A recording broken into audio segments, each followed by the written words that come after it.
Hi, everybody. It's Gene Simmons, and you're not, and you're listening to the Potter Than Hell podcast with Steve, BC, BB, and Dylan. But you knew that, didn't you? Ladies and gentlemen, welcome to the Potter Than Hell podcast. This is your last stop on the crazy train of hard rock and heavy metal.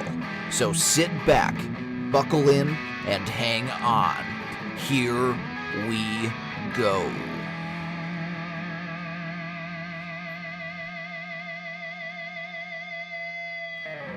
Hello, you Potter Than Hellions. Welcome back to the Potter Than Hell podcast. I'm Steve, your host, and I'm joined as always by BC and BB. Our keyboard player is Dylan. And we have a special returning guest host again this evening. He's actually closer to us than he has been for past recordings, Mr. Sonny Pooni. What's up, Pooni. guys? Glad to be here. Hey, thanks for joining us. And like I said, Sonny's actually closer. He is in Manhattan as we record this. And it's good to have you a little closer, Sonny, so we could have our little chat. Not that we don't have to have that extra hour in between us, which is really good. And Sonny, what's up with you since we talked to you last? Nothing. Just working, doing the two podcasts, Podcast Rock City and Growing Up Rock podcast. Both are going well, so I'm all good. Excellent. I'm just about caught up on all the podcasts that I listen to. It's been a rough week or so here with everything going on, keeping up on everyone's podcasts and stuff like that. Speaking of podcasts and crazy stuff that goes on in the world of rock and roll, myself, BC, BB, and Rob, that's been on the show a bunch of times, we went down to the Chiller Fest this week down in New Jersey, and we did the meet and greet thing with Vinnie Vincent. What do you think, guys? How was that? Very cool. I mean, I was a little happy that he was, still bummed out, no monkey. But overall, I thought it was a very cool experience. Yeah, I thought he was very humble, really down to earth with his fans. He actually took as much time as you wanted. Nobody, pushed through the line. 20 minutes with one guy. 20 minutes with one guy signing a Pink Flying V Jackson guitar. But hey, if you want to pay all that money to have him sign it, I thought it was really cool, really well run. And once again, Vinny was very, very humble. Very humble. Now, how much was it? It was $50 for each thing signed. Oh, and wow. it was like $500 for a guitar. Oh, geez. And like $300 for the guitar case, I think it was. And this guy had a guitar and a guitar case. Yeah. And then tons of other stuff. Yeah. Wow. And that one dude, he had. The other guy he had like nine things. signed. So, but he took the ample amount of time with everybody. It was very well run. And for anybody that's never been to one of these horror conventions, there is thousands of people there. It's packed. It's crazy. That was my first time. There was a ton of people there. The only other one I was to was the other one where we did the Peter Criss thing, Rob and I. But like Dee Snider was there, Richard Dreyfuss, Ernie Hudson was there. I got yelled at for not meeting him because apparently our one friend likes Ghostbusters better than he likes Kiss. Who else? There was a bunch of people there. One giant Twinkie. Guys from Grease movie and Animal House and stuff, but it was cool. I saw Anita Meyer, stood next to him. I like him better when he was the maestro on Seinfeld, so I was going to say, hey maestro, but it was cool. And Vinnie Vincent was really cool. We did a picture with him, which it's on our Facebook page now, and I also did a picture with Vinnie with Rob. And the one funny thing when Rob went in was the guitar that you see in the picture with us guys here from the podcast. Rob and I went first, and Rob said to the guy, he says, can we not have the guitar in the picture? No. The guy goes, you want the guitar in the picture? And Rob goes, not that guitar. That guitar. I think it. And then Vinny goes, well, can I hold my hands out like I'm playing? And he's like, yeah, sure. But it was like a blue 12-string. I don't remember Vinny ever playing a blues 12-string. If it was a pink 12-string, maybe it would have some little meaning behind it, but it's a blue one. It's when he was doing his side gig as the stand-in for Jimmy Page in Led Zeppelin. Yeah. It was even that? Yeah. Cool. So that was pretty cool. And another little news tidbit this week. Whitesnake has moved their release of their new album. I think it's called Flesh and Blood, which Poison already has an album called that. So I'm not sure. I'm sure they're not thinking about Poison when they're recording or naming an album, but it's already out there, people. Apparently they had problems with mixing it or something, so they canceled their world tour with it, and They're going to have it released in 2019. Have you heard that, Sonny, or no? Oh, I didn't hear that. Did they cancel the world tour? Yeah. I don't know if they actually had anything scheduled, but it sounds like they did. But they're still touring this summer with Foreigner and whatever Jason Bonham is calling his Led Zeppelin thing now. It's not the Led Zeppelin experience anymore. It's called something different. So wasn't there an issue with Coverdale being sick and it was going to be late anyway and all that kind of stuff? Yeah, it said he was sick for he had the flu for 6 weeks or something like that. But apparently he went back in and finished it. So I don't know. They said they were having problems with mixing, so I don't know if they weren't happy with the finished product or what the hell. So if you're waiting for the Whitesnake album, you're going to have to wait a little while longer. And before we get rolling here to our week's topic, what's everybody listening to? Sonny, what are you listening to these days? So because BC is a good guy, I gave Bullet Boy's Freak Show another chance. Figured I'm older. People seem to love this record. And, a long time ago when I was a kid, I tried unsweetened chocolate, and then I tried it again and still tasted like shit. Same thing with Freak Show. Ow. It didn't get no better with age. Wow, really?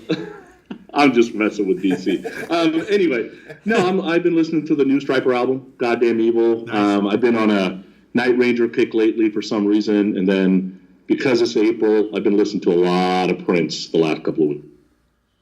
It's like 2 years now he's been passed away, right? Was it 2 years or was it a year? Yeah, it's been 2 years. But, I was a big fan, so I listen to Prince all the time anyway, but last April and this April, I just kind of upped it in the mix. All right, cool. BB, how about you? With all the new music out there, I'm still listening to old stuff. And I'm always the guy that says listen to new music, but one album that keeps rolling around in my headphones is the Winery Dogs. Hot Streak. I think it was a couple years ago it came out, and it's just a great album.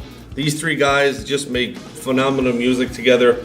A couple of songs on there: Captain Love, Hot Streak, the title track, How Long. Even though we've probably talked about this a couple times on the podcast, it just keeps popping up on my phone, and that was actually the last song I listened to before I walked in here.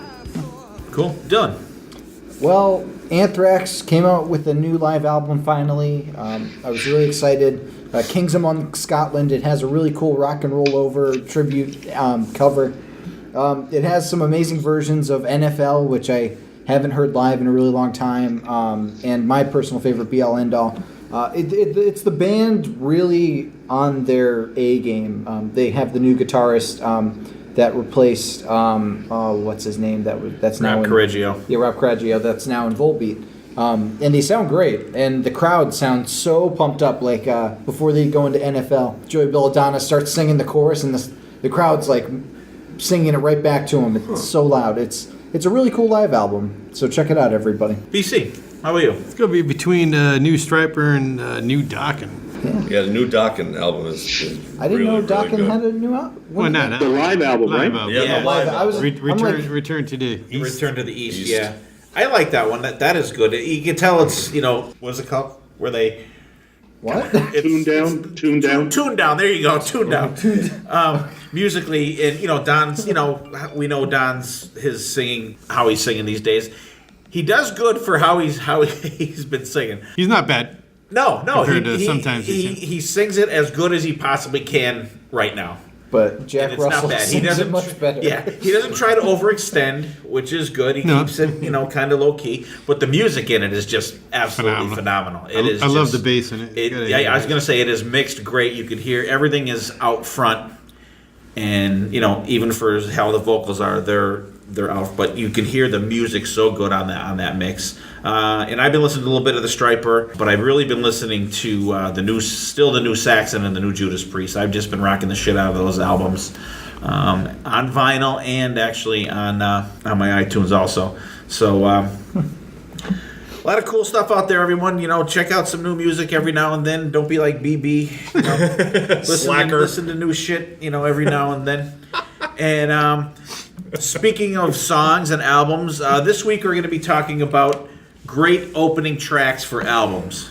We talked about doing this for a while now, and we just decided we were going to do it. And then we haven't had Sonny on for a while, so we figured Sonny would probably have some, crazy picks out there that we never heard of, and we absolutely enjoy that. So, opening tracks. So everyone, you give your track, give the album. If you have the year that it was out, that's fine too.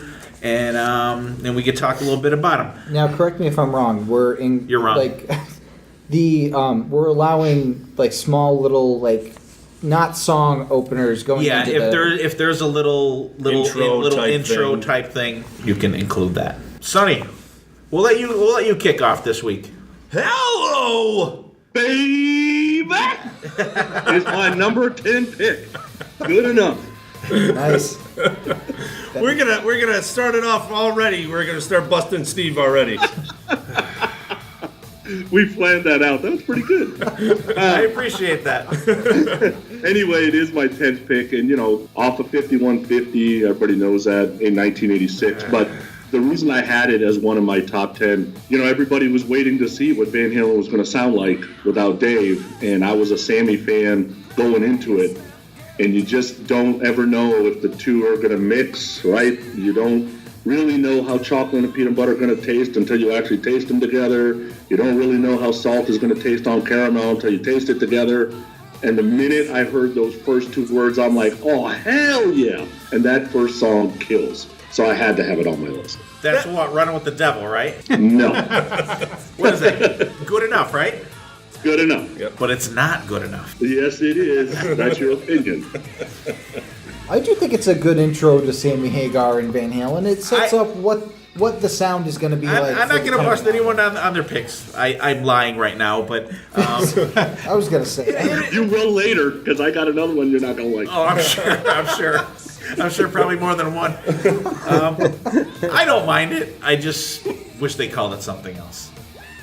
What? And I tried to stay away from, I don't have any Kiss or YMT. Yeah, I agree. No Contagious? Oh, Sonny, come on. I stayed away. Otherwise, it'd all been Kiss and YMT. All right, good enough for Sonny. BB, go ahead next. All right. We can get the Hagar picks out of the way. My 10th pick is good enough. No. My number 10 pick is going to be from the self-titled album from Cinderella, Night Songs. Came out in 1986, their debut album. I love how there's the wind and there's some slight bells in the background, and the way the guitar and the drums start and the raspiness of Tom Kiefer's voice. I thought it was a really great way to start a debut album to come out of the gate like Van Hagar did. Anyone on that song? I think it's a great album. I think it. Very good. And I know we spoke about this album before on our. I think we did a debut album thing, right? Yeah. That was one of the ones that one of us picked. Great album. Great opening song. That was the one everybody made fun of me when I was in school. Because of the name of the band. So you got to check out this. They were making fun of him. You got to check out this band Cinderella. They're like, oh, Cinderella, da da da. I'm like, no, seriously, and everybody laughed. But then who had the last laugh? And we will actually be seeing some Cinderella songs played live. A little bit. This week. Along which with will be next week. Along with a great version of "Get By with a Little Help" from my friends. Makes me want to run into traffic. That song. That's a piss break. This song. Oh wait, that's the last one. All right, who's up? Dylan, go ahead, buddy. So my first pick is going to be a classic song in my book. It's off of Queen's Night at the Opera, "Death on Two Legs," dedicated to. It starts off with this really cool piano crescendo, and then it builds into this cacophony of scary sounds, and then goes right back into the piano, and it's a really vicious song against their ex-manager. Some of the lyrics that Freddie Mercury sings is just they're brutal. If you haven't heard the song, it's a really cool intro to I think Queen's best album. What album is it on? Night at the Opera. So you got Bohemian Rhapsody, You're My Best Friend, I'm in Love with My Car. But Death on Two Legs I think is a really awesome opening track that shows you the theatrical side of the band and also the rockin' side as well. So yeah, that's my first pick. It's a good song. Any Queen love there, Sonny? I'm I would say, average Queen fan. I like the hits, basically. But I don't think I have Queen's Greatest Hits on my iPod, but that's about it. Yeah, I'm kind of a casual Queen fan myself. Closet Queen? Maybe. And Okay. the version on Life Killers is also cool because he introduces That is it. cool. He introduces it as this is about a gentleman of a motherfucker, See, that part I never heard. a real motherfucker of a gentleman. It's bleeped out, but that's what he says. Oh, okay.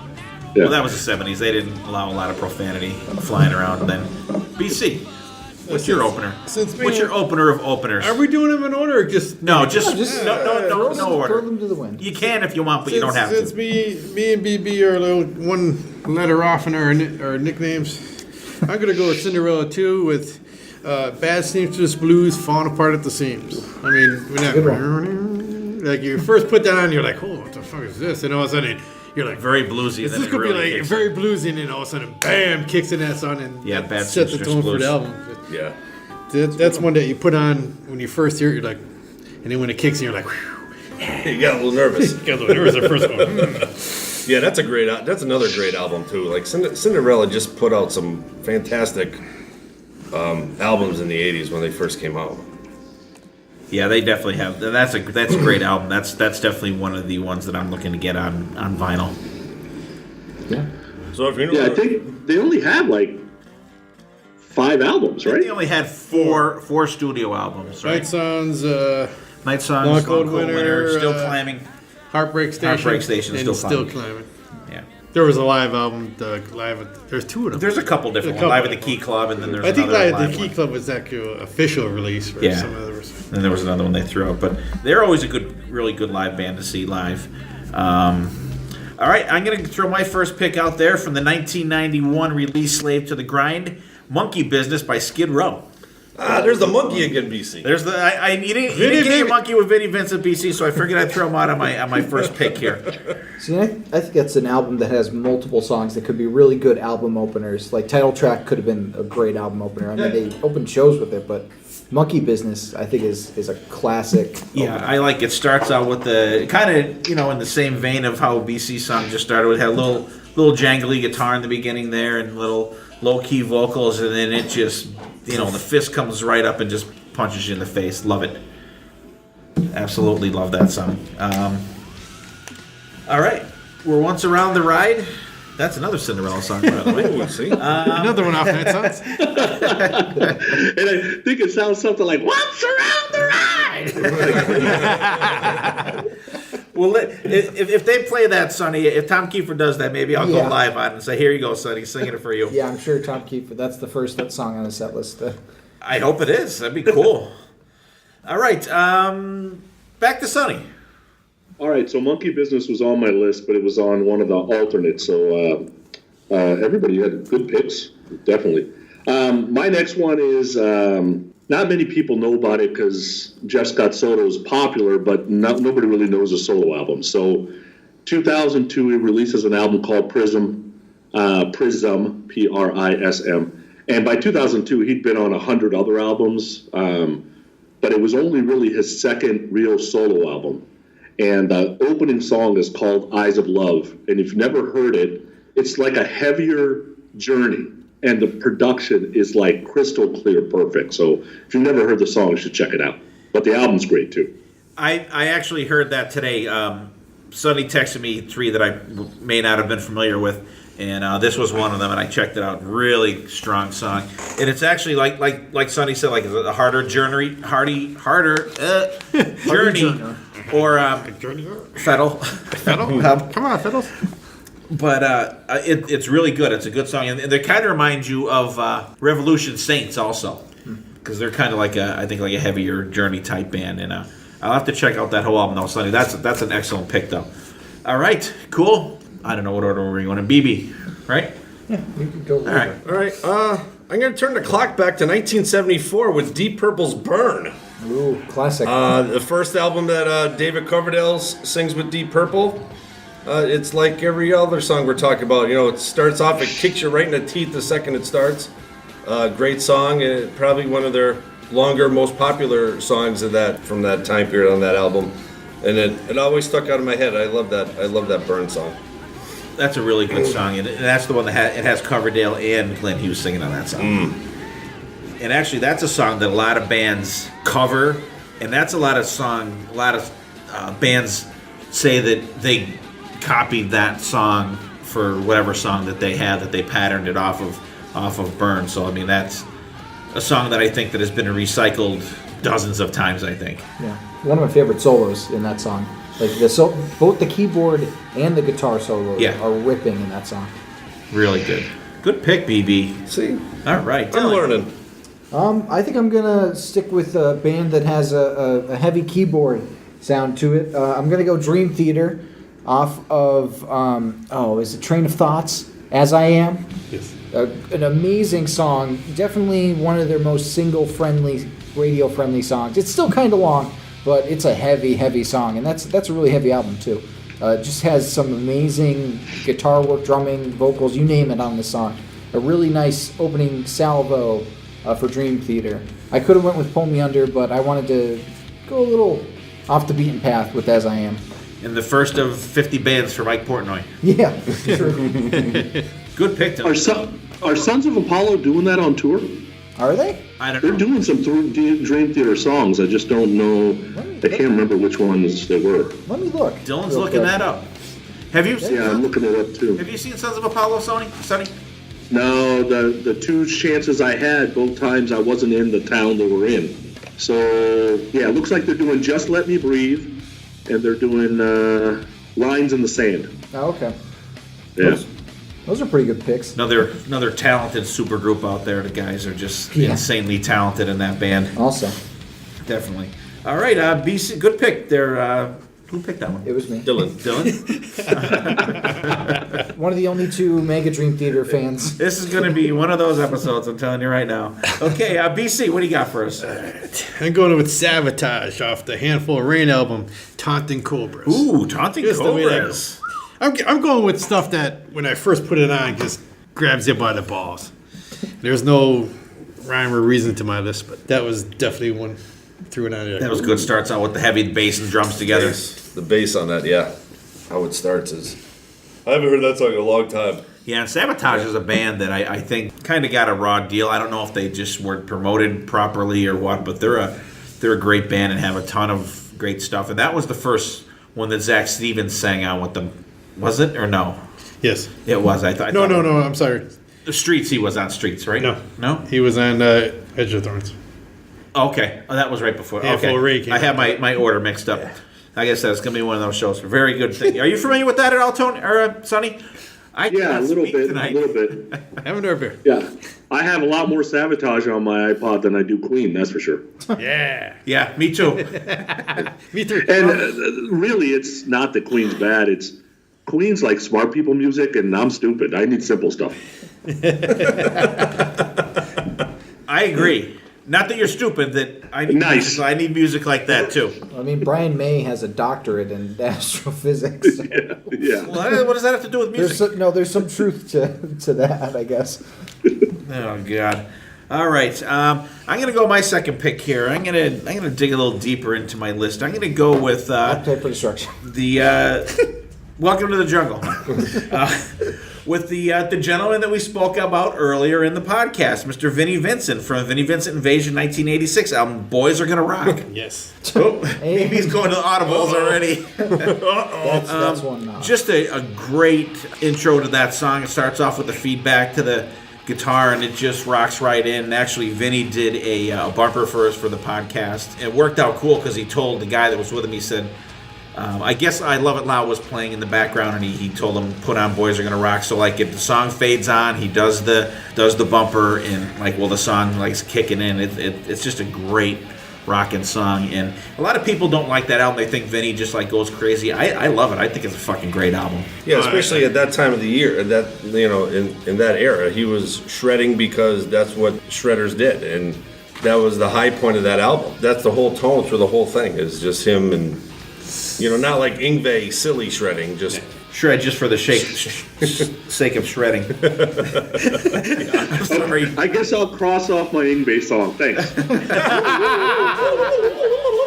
I don't mind the Yngwie songs if they're actually songs, but after 6 instrumentals with the same double drum beat, you can only take so much of that shit. Like his early stuff, like from Marching Out and from Trilogy and from Odyssey, there's a lot of really, really good songs on those albums. And even some of the instrumentals are different, but once you get into the later albums, it's just like too much. There is an art to restraint. You want something more when you don't have a lot of it. Right. And I think Yngwie gives you too much. Oh, way too much. Way too much. Touch too much. We're going to go back to BC next. I'm going to go with number 8, Britney Fox, In Motion. Just the way that... And Johnny D comes in with the drum. And then the solo in that song. That's the way to... That's a short but sweet, to the point song. Bam. And like Johnny said in the interview, just kicks it off great. He said it kicked off the shows great too. Yeah. Is that what they opened up their shows with back then? A lot of Well, he said they did, yeah. Oh, yeah, that's right. Yeah. That's cool. Yeah, Very that's a cool. great tune. So many All great right. openers. Dylan, go ahead.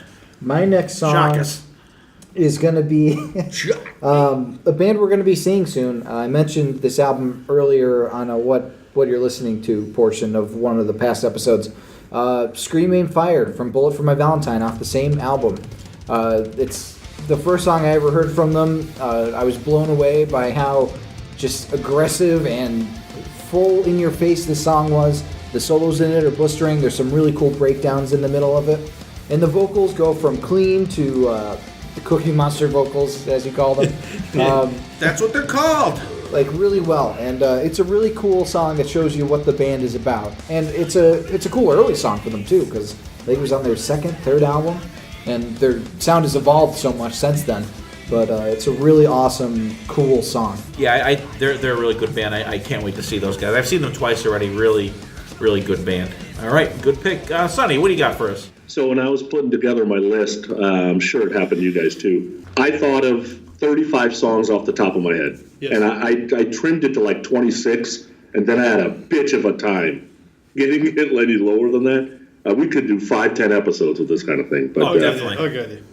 Yeah, so I took BC's approach, which is dead on it. I was like, okay, pick the ones that like personally did something for me or just grabbed me and made me a fan instantly kind of thing. Mm-hmm. So my next pick is actually a newer song, August 2016, off of Make Some Noise, Long Way to Go by the Dead Daisies. Ooh, nice. Good song. That song, when I heard Karabi's voice start in, I'm like, oh my God, this could be the follow-up to the 94 album. Right, and just loved it playing on it, and it's a killer opening track. Absolutely killer opening track, and they opened up with that when I saw them when they played the Freedom to Rock tour, when they opened up for Kiss on the mini tour that they did, and actually they opened up with that the first show that they played on Kiss Cruise 6 when they were on there, and actually they're going to be on the cruise again this year.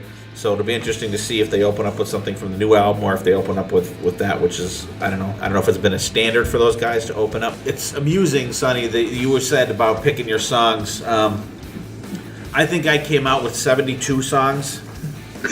And I have mine whittled down to like, 34 or something like that. So I definitely have enough for a couple shows, so we could definitely do this, a couple times. So I'll go with the next pick here. I'm going to go with Sucker Train Blues from Velvet Revolver. Nice. Contraband came out in 2004. What a great band they were. It's a shame the way that it ended up with Scott Weiland, ODing and stuff like years later. And they only put out 2 albums, but just a great opening track, and it really, not even just a great opening track, I think that this song really sets the tone for the band overall. Just a fantastic band, and it's a great song, and this song is, like I said, not opening the album, it's opening the band. Here we are, this is the kind of shit you're going to expect from us, and this is what you're going to get from us, and they just had a great run of, only 2 albums, but the first one is just like total kick-ass. The second one is not as good, but it's still very good solid stuff. I definitely love that album, especially from Velvet Revolver. Very good. All right, BB. All right, let's go to the Badlands. How about Badlands, BC? We'll go to Badlands with Highwire from 1989. Jakey Lee's opening riff is phenomenal, and just today, the second you hear that first chord, you know what song it is. Ray Gillen's voice, amazing. I actually learned something today that they had a third album that was only released in Japan called Dusk. Yeah. I did not know that. Yeah, I have it. I have it too. Damn you. BC wants it on vinyl. I want a vinyl, damn it. The kick in on that song just blows me away every time. Like, it's so cool. And Dragon Cartel played that, right? Yes. When we saw them, Uh-huh. and they blew it out of the water. Such a good song. Adrenaline Mob does a version of that song also on their Coverta album. Yep. Yeah, great. They're the only, Adrenaline Mob's the only one I've heard it do it right and do it justice. Oh, absolutely. Absolutely. You know, great version too. But even that whole Badlands album, you know, is really good. And also you have Greg Chason on drums and you have Eric Singer on drums, on the first album anyways. But it's a great overall album. That's another song I think that introduces the band of what you can expect from them right from the very get-go. Yeah. Absolutely. Good pick, baby. It's about time you showed up here. Thank God. Yeah. Thank you. Good night. That's it, I'm out. All right, Dylan. Okay, my next song, I'm gonna. What am I gonna do? Okay, let's do that one. This is the lead-off track of "State of Euphoria" by Anthrax. Be All End All. There you go. Starts with some really cool strings, and then it kicks in with the drums and the guitar, and it's an anthemic song, and has some really cool time changes in it as well. All the riffs in that song are really cool, and I love the background vocals during the chorus, and they do it really well live too. A really awesome opening track from State of Euphoria. Good pick. Sonny, any Anthrax love for you? I don't know if you're I've seen them several times because they opened for a lot of bands that played in the Bay Area. Yeah. I like the Joey Belladonna Anthrax, but I can only handle it in doses. I'm not much of a thrash fan, to be honest with you. Okay. Yeah. I've always enjoyed Anthrax, but I would love to hear John Bush sing the newer Anthrax stuff, personally. But I don't think we'll ever see that. So, but good picks though, Dylan. Be All In Now is good because I like the guitar riff goes with the melody of the song too, which is really cool, and it's a good crowd whoa kind of thing. He has him singing along to the riff. Yeah. It's cool. So that is a good song. Good pick, Dylan. BC. Let's go with the little Vince Neil from Exposed, Look in Her Eyes. Ooh. I mean, just Steve Stevens just tearing it up in that song, and just that set the pace for the rest of that album, which to me is a kick-ass album. It is, and Jen out there, if you're listening, I hope you have taken the time to listen to this album like we implored you to do. Great album, like BC, we've talked about this album several times. Just kick-ass album. It's just a great album. The guitar work on it is great. Everything on it is excellent. Vince sounds great. Yeah, even his singing is good. Vince was actually singing back in those days. Back in those days. Before the dark times. But really, really good, solid pick. All right, Sonny, what do you got for us? Number 4. Check out these lyrics. They're not #MeToo friendly, but they are what they are. One more goddamn day when I know what I want, and my want will be considered tonight.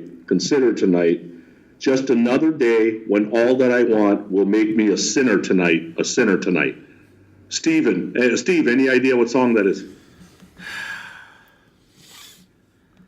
It's at the back of my head, but it's not coming out the front. It's by your favorite band, Disturbed. Oh, no wonder I don't know it. Oh, see, it threw me off that you didn't have the at the end of all the... Yeah, because I that would have is gave it that away. that song? 10,000 That would have gave it away. Yeah, I What's it read it called? like poetry, 10,000 right? fists. 10,000 Fists? Is that what's called? 10,000 Fists, yeah. And it's one of those songs, when it comes up on the shuffle, man, it makes me just want to, like, punch people. Like, it's just so aggressive. If BC heard that song while you guys were at a concert, Steve, you got to just move away. Yeah, I'd be in the treble ward. So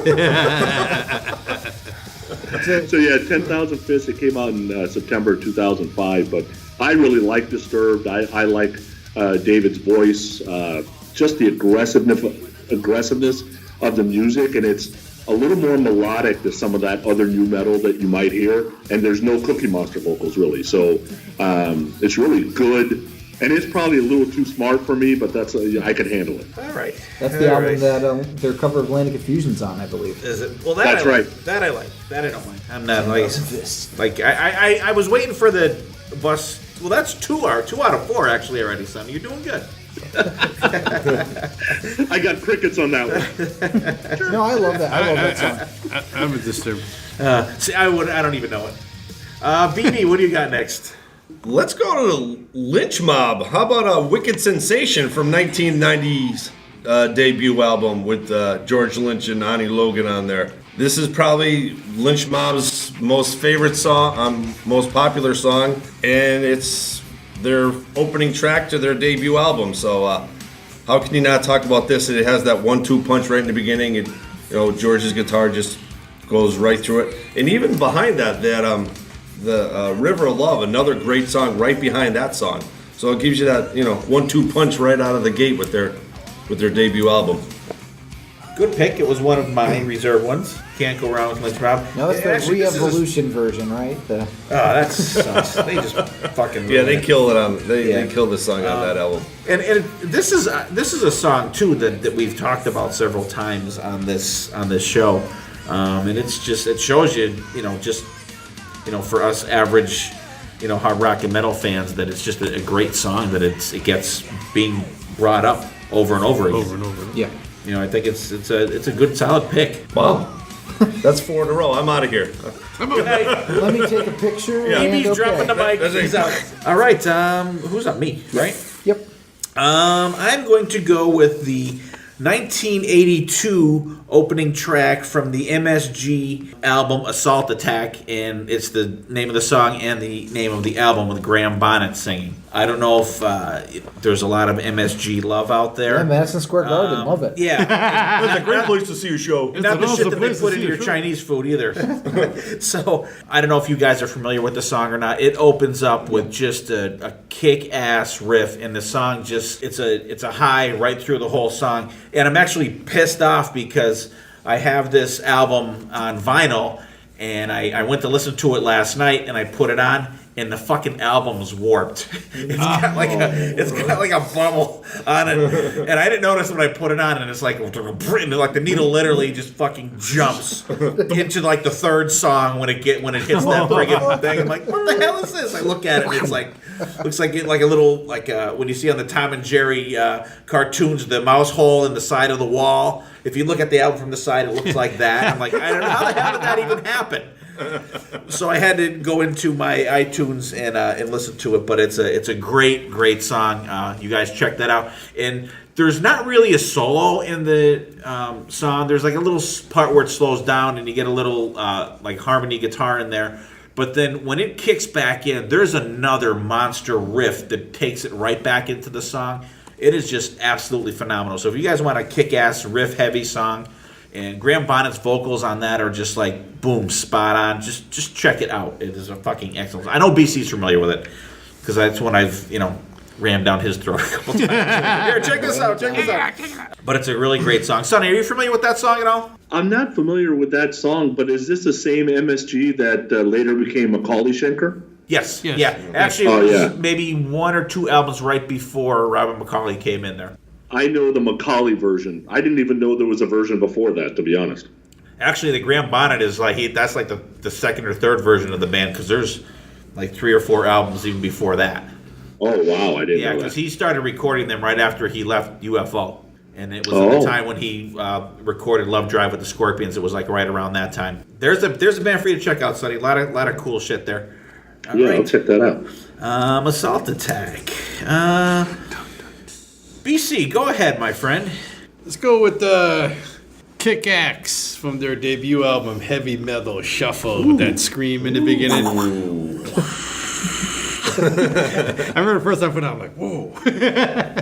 Just the way he screams and that album just, I don't think there's a bad, There is not a bad song bad on song that on first that album. I think it's from the first time, cassette I should say. I got it on cassette first time and Yeah, I have that on vinyl, and that's actually one of my original vinyls that I actually still do have.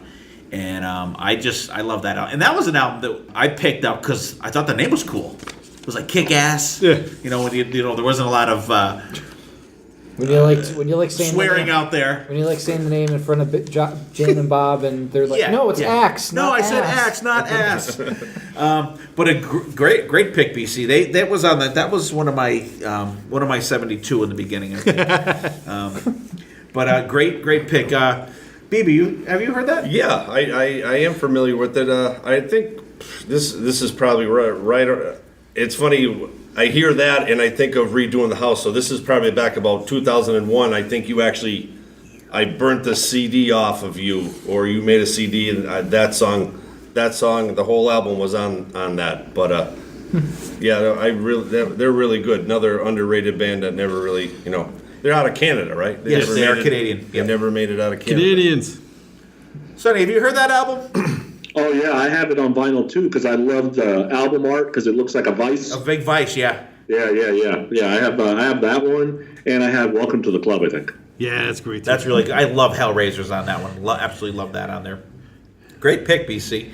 All right, Sonny, go ahead next. All right, so I struggled with because I had two Zakk Wylde songs. One was bearded Zakk, and one was non-bearded Zakk. That a boy, Sonny. And I struggled with both, and I went with non-bearded Zakk, Miracle Man. Yeah. Right, Ozzy. I remember I was doing something, and MTV was on in the background, and the lick started, and I'm like, "What the hell is that?" Because I hadn't heard any Zakk Wylde Ozzy yet, and I wasn't really into Ozzy at all until Zakk joined. The video's a little weird with the pigs and all that, but the song was so great, and then I'm like, okay, the rest of the album better be this way, and it's my favorite Ozzy album, so I had to go with non-bearded Zakk from '88 and go with Miracle Man. Yeah, Sonny, great pick. That was already on my list. That was the first song that gave me a lot of love for Zakk. I saw him on it was on a video show that I used to record. He just blew me away with that video, and when I first saw him. But super awesome, super duper. That's almost as good as your good enough picks, Sonny. It blows it away, big time. Blows it the fuck away. Come on. Great, and it's funny because we talked about this. I had never seen that video until this year. Well, like late last year, we talked about it, and I don't know how the hell I missed that video because I'm sure they played it on Headbangers Ball a shitload of times, unless I was like really like hammered up and stuff when it came out. But I just don't remember seeing that video. But a great song when he starts out and you get that laugh and everything.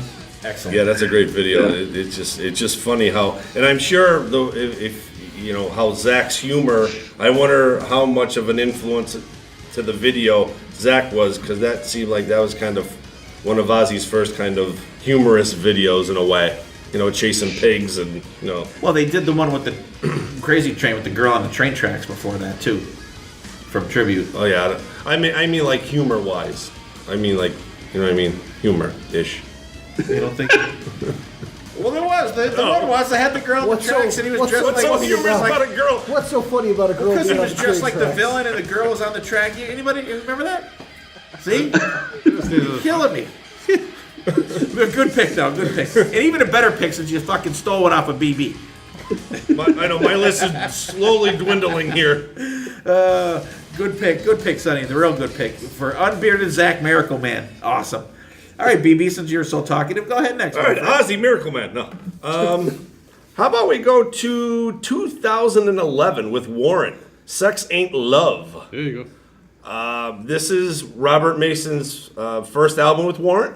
And the steel guitar, the way it starts off, and like I think you said that before, this song just lets you know how their next albums are going to be, because I think this version of Warren is phenomenal. I think Robert Mason brings a great voice, a great sound, a vibe to this band. I think these guys are on top of the world now.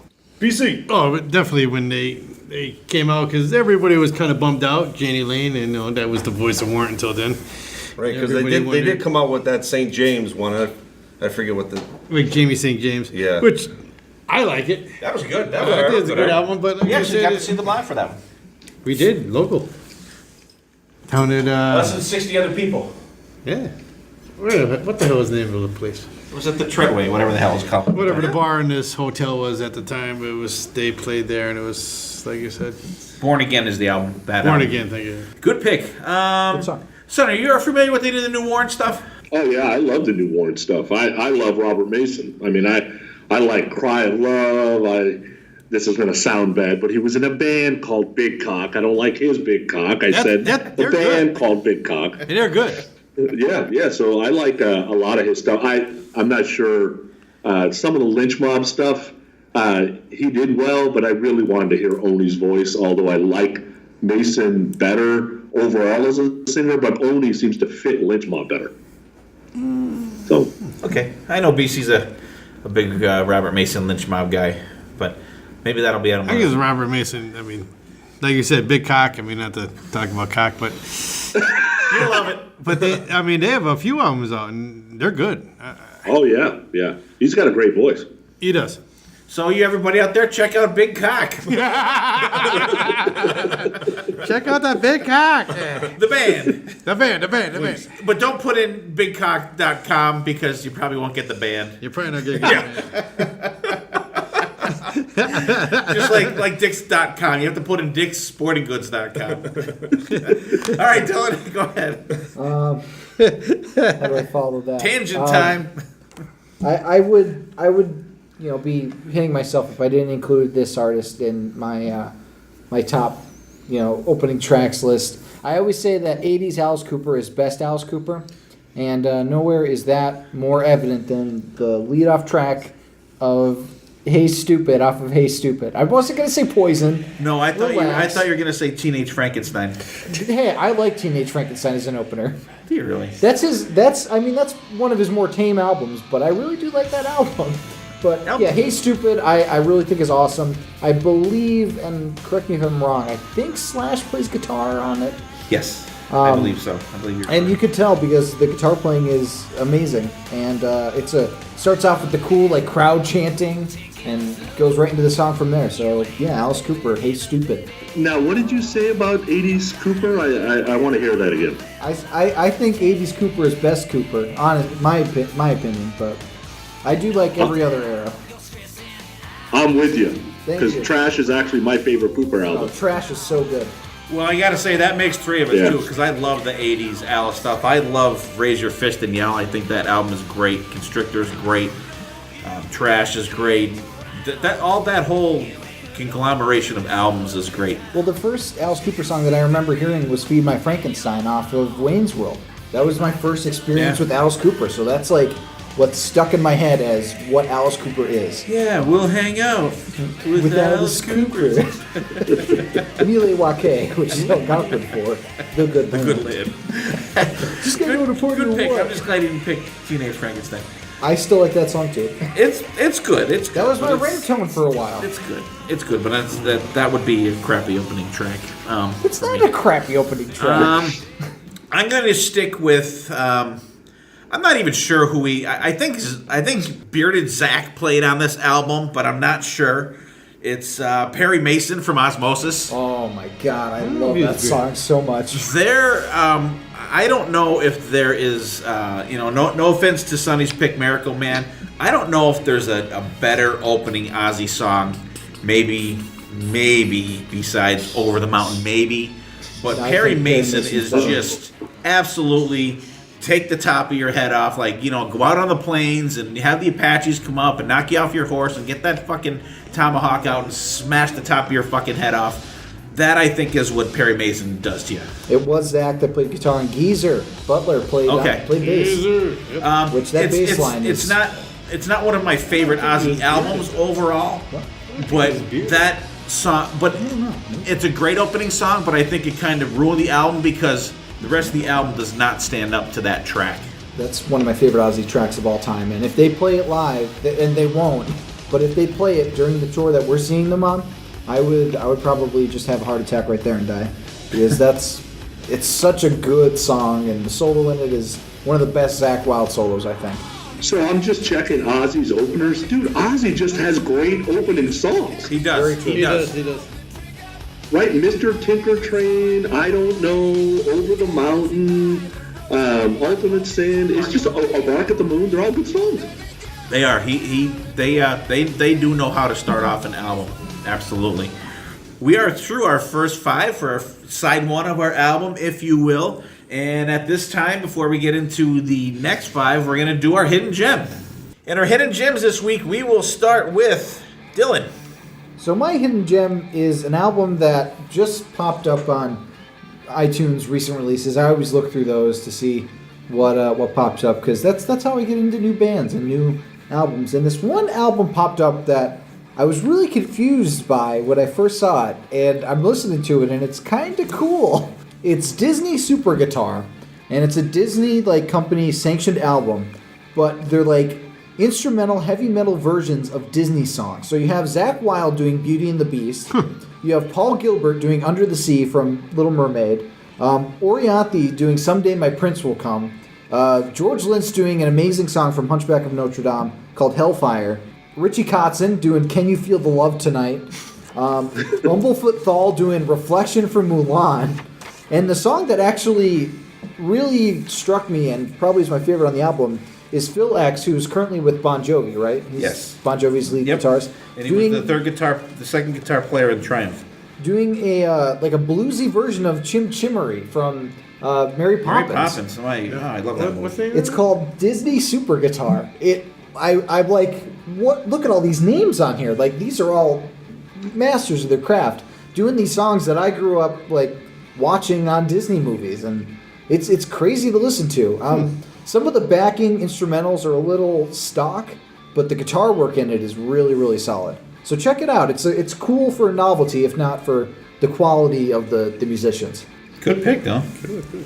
Yeah, it's something. I'll just write down Disney for that one, I guess. Yeah, Disney Super Guitar. All right, BC, what do you got for us? I don't think any of my stuff anymore is hitting gems. I'm just taking my Guns N' Roses. my opportunity for Appetite for Destruction.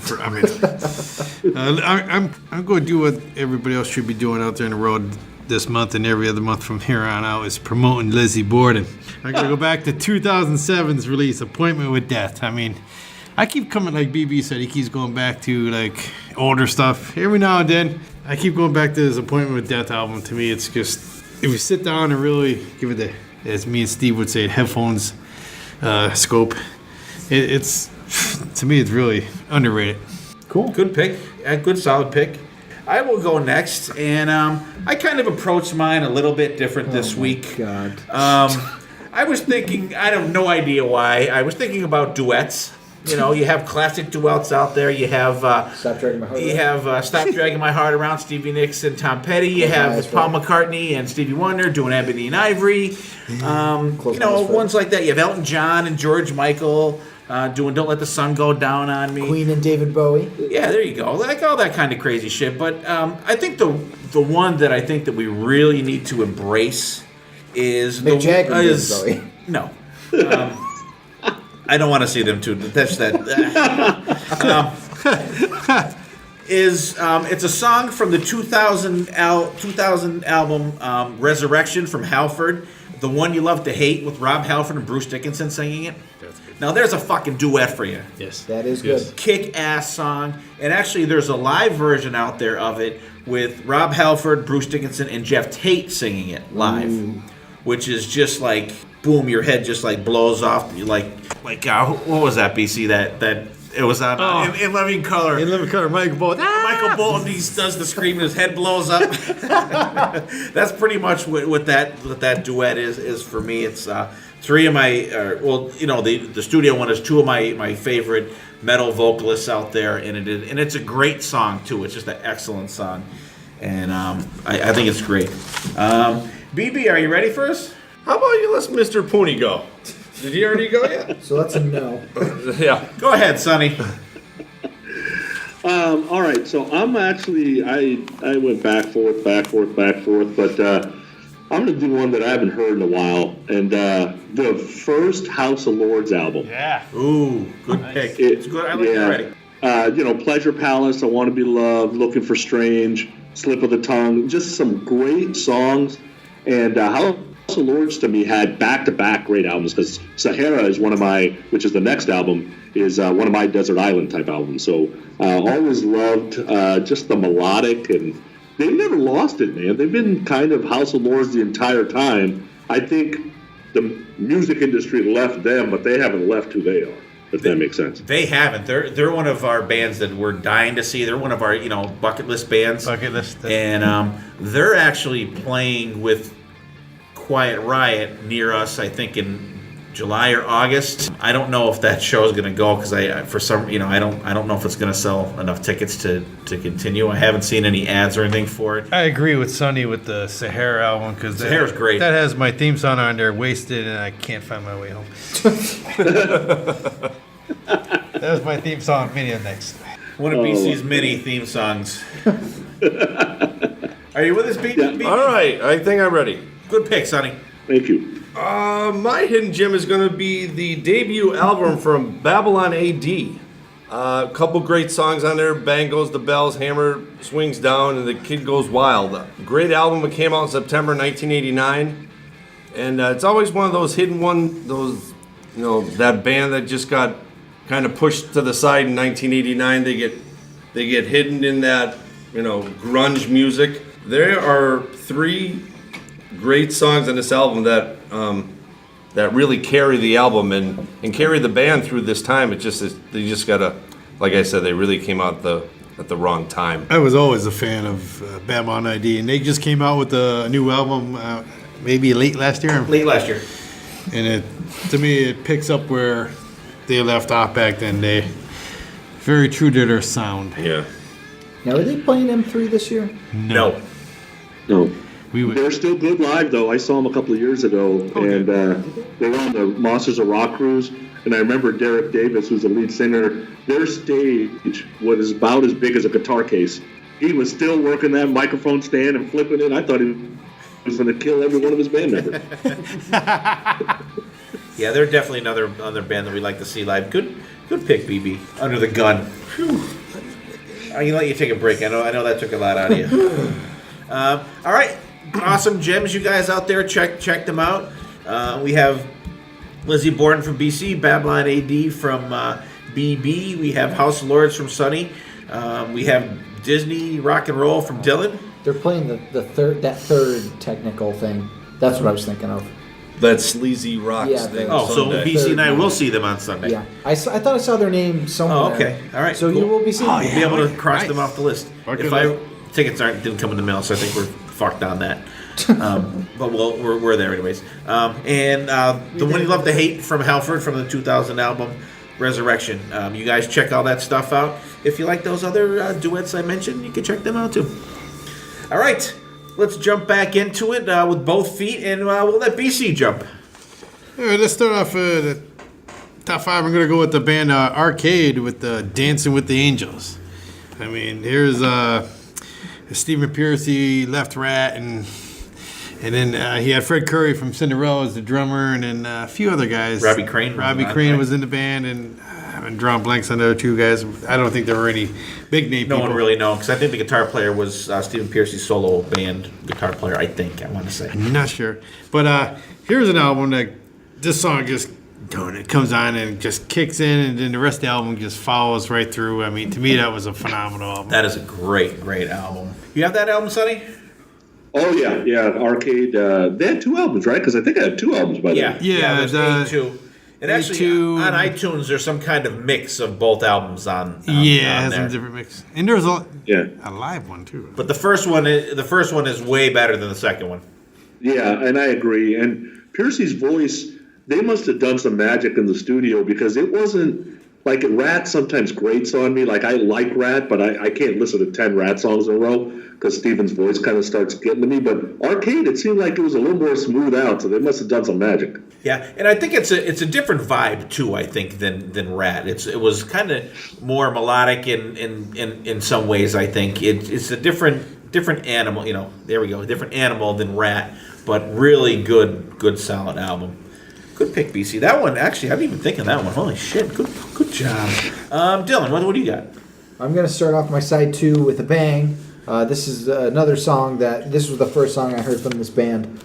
and I was blown away by it. Off of their debut album, I believe, Explode. It's DC4 with Explode. Nice. That song just kicks ass. That album in general just kicks ass. Like Candy Cane's another amazing song. DC4 in general kicks ass. Sean Duncan, friend of the show. Absolutely. They have a new album coming out this year. I believe it's called Atomic Highway. We're still waiting to get a release date on that. I cannot wait to hear that. And I don't even remember how I came across that band. And I came across it from you. So. Yeah, I was just going through, I think I looked up Jeff Duncan or something like that. Duncan, Armor Saint. And it came up, and I saw the video for Explode. I'm like, holy fuck. Check these guys out. And actually, that Explode is their second full album. They have an EP before that. And front to back, that's an album that just like totally just kicks ass. Sonny, have you checked those guys out since we've been talking about them? Yeah, I have. I only checked them out because I thought I had heard of them before, but then I couldn't place them. And then you guys were talking about them, so I checked them out, and I forgot they're an LA band. Yes. Yeah, I like the stuff. I mean, it's not as melodic as sometimes I like it, but it's good stuff. Cool. Very good stuff. Good pick, Don. BB, go ahead. How about we go back to 1999 with Heaven's Edge? Nice. Open up with Rock Steady. Every time I hear the song, I just picture the four guys of Mike Evans, the lead singer, and his guys they're doing their stage moves. Their stage moves that nobody does anymore. And every time, that's all I think of when that song starts. I just see the band just doing their stage moves, and another underrated Pennsylvania band. I think they're out of Philly. Yes. Heaven's Edge, great. If you guys have not ever heard these guys, check these guys out. Definitely a band to check out. What do you think, PC? To me, like you said, as soon as that comes on, that's another album that made my list a little bit lower. But because, like you said, you first came out, it was like 40 songs, 30 songs. But that's an album from front to back. Phenomenal. And they're definitely on the bucket list. No, we did. We've seen them twice. I'm thinking something else. I get all crazy here now. I was going to say, I've seen them. How did you not? I know. I was there physically. All right. They were early in the day, too, both times, by the way. I wasn't awake. All right. Sonny, what do you got for us? All right, so my next pick, unfortunately, the album, not unfortunately, but the album before the one I'm going to pick gets most of the love when it comes to openers. But I think this one kind of gets lost in the shuffle. So Where Eagles Dare gets all the love off of Peace of Mind, but I'm telling you, Aces High off of Power Slave fucking rocks. Absolutely. That was on my list. The pre-chorus, that melodic guitar riff that happens really gets me going. And the tempo of the song is just, it's just balls to the wall. That song just, Iron Maiden right there between like 82 and 86 is like untouchable. Yeah, they were just a freight train with the conductor dead in there and his hand on the accelerator, just phenomenal song. And I do love Where Eagles Dare, but I do think that Aces High is a better song overall. It's shorter, it's to the point, and like Where Eagles Dare, you have that the solos it kind of slows down in the song, but there's no slowdown whatsoever in Aces High. No. It's just totally, bang, and it's a perfect opening song for that tour. Also, I even like live how they would do Churchill's Never Surrender speech right before it. I think that's a really nice setup to get you in the mindset. Okay, we're in World War II. We're about to get into a dogfight. It's cool. It's cool. Yeah. I'd definitely give it BC's trademark. It's Iron Maiden. Wow, you can be branded by BC. All right, good, solid pick. Actually, I'm going to stick, since Sonny threw those guys out there, I'm going to stick in the same Iron Maiden family. I'm going to go with Bruce Dickinson's opening track from his album Chemical Wedding in 1998, King and Crimson. There you go. It was the second album with him that Adrian Smith played on with him, and it is just the production on the album isn't as good, I don't think, as the one before. But it's just a phenomenal opening song, and it's just a monster riff throughout that song. And it's listen to it on the album, listen to it live. It is just a blazing monster track. You can't go wrong with Bruce. Especially the solo stuff. To me, it was it was a little bit heavier than maybe Maiden. Less, I think more heavier, more rock than. Yeah. I don't know how to explain it, but Yeah, and I don't think I'm familiar with this one. We have to check that one out. Definitely. check them out. Have you heard that one, Sonny, or no? Oh, yeah. I'm a huge Dickinson fan. Awesome. I love the solo albums. The Sissel albums are great. All Balls right. Picasso. BC, go ahead again. Number 4. I got so many picks here, I don't know what to do. Let's go back to the 80s. Throw a dart. Let's do it. In the Wayback Machine. King Cobra, Ready to Strike. Wow. I mean, there was a lot of hype for That's this 2 band Cobra songs. coming out. You know, the great Carmen Apiece. And then Carmen Peace, Mick Sweeta. Mick Sweeta, which later Bullet went Boys. on to Bullet Boys. That did Freak Show. But this is their debut album. Freak Show guy. And like the beginning of the album comes out and it's like got that little before Get the little intro. a little intro, and then they kick into the song. I mean, and it's off to the races in my book. Great song. Great album too. I always found it interesting that Carmine and Vinny always pronounce their names differently. Like it's Carmine Apiece, and then it's Vinny Appice. Yeah. Maybe his dad was Appice and mom was Apiece. Yeah. Jesus Christ. All right, good pick, BC. Ready to strike. Sonny, what do you got next? All right, so I'm going to go with Mr. Big Neck. So that first album, I loved the first album. So when the second album came out, Lean Into It, I was skeptical because, you know, the whole sophomore jinx thing. Right. So I'm like, oh, God, I hope this is good. And the second album opens with Daddy, Brother, Lover, Little Boy, the electric drill song. And I remember as soon as I heard it, bam, Mr. Big Fan forever. I own everything by those guys because the first album I loved and that one song hooked me in for everything else that we put out. They've got like 10 live albums. I got them all. Good pick, man. Yeah, it's just a great song. I mean, and I think they always got a bad rap because they always had like the ballad was always the big thing you knew from them. yeah.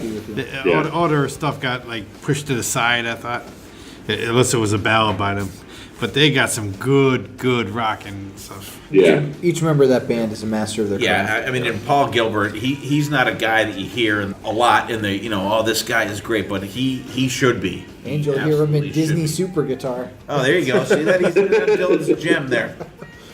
It's great. Great pick. Yeah, Mr. Big, you know, totally great band. You know, sadly, you know, Pat Tropy passed away, but you know, they're still out there doing their thing, which is cool. Awesome, good pick, Sonny. BB, how about you? Let's go back up to Canada with the Killer Dwarfs. Yeah. From 1990, Dirty Weapons. I think this may have been a smaller, like maybe like an EP record. I don't think there's many songs on this. Is The full album. Yep. Is there? Oh yeah. Is that a short joke? What are you talking about? It's a dwarf. It's a dwarf. It's a dwarf album? Is it a DP? Oh, that's awesome. No, it's a full length album. Oh, I thought it was a short one. Okay. But yeah, Dirty Weapons. Love this song. First song I ever heard from these guys. The killer band is still, you know, they just released a live album. So if you're out there and you need some new music, check out the new live Killer Dwarfs album. KD. Yeah, really good band. Really tight, still kicking ass. In Canada. In Canadian.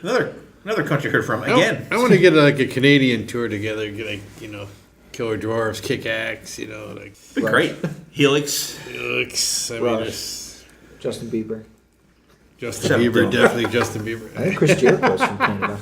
He's a Canadian. So we can get All right, Fozzy We'll in throw there. Good Fozzy pick. in there. Who's up next? Go ahead, Dylan.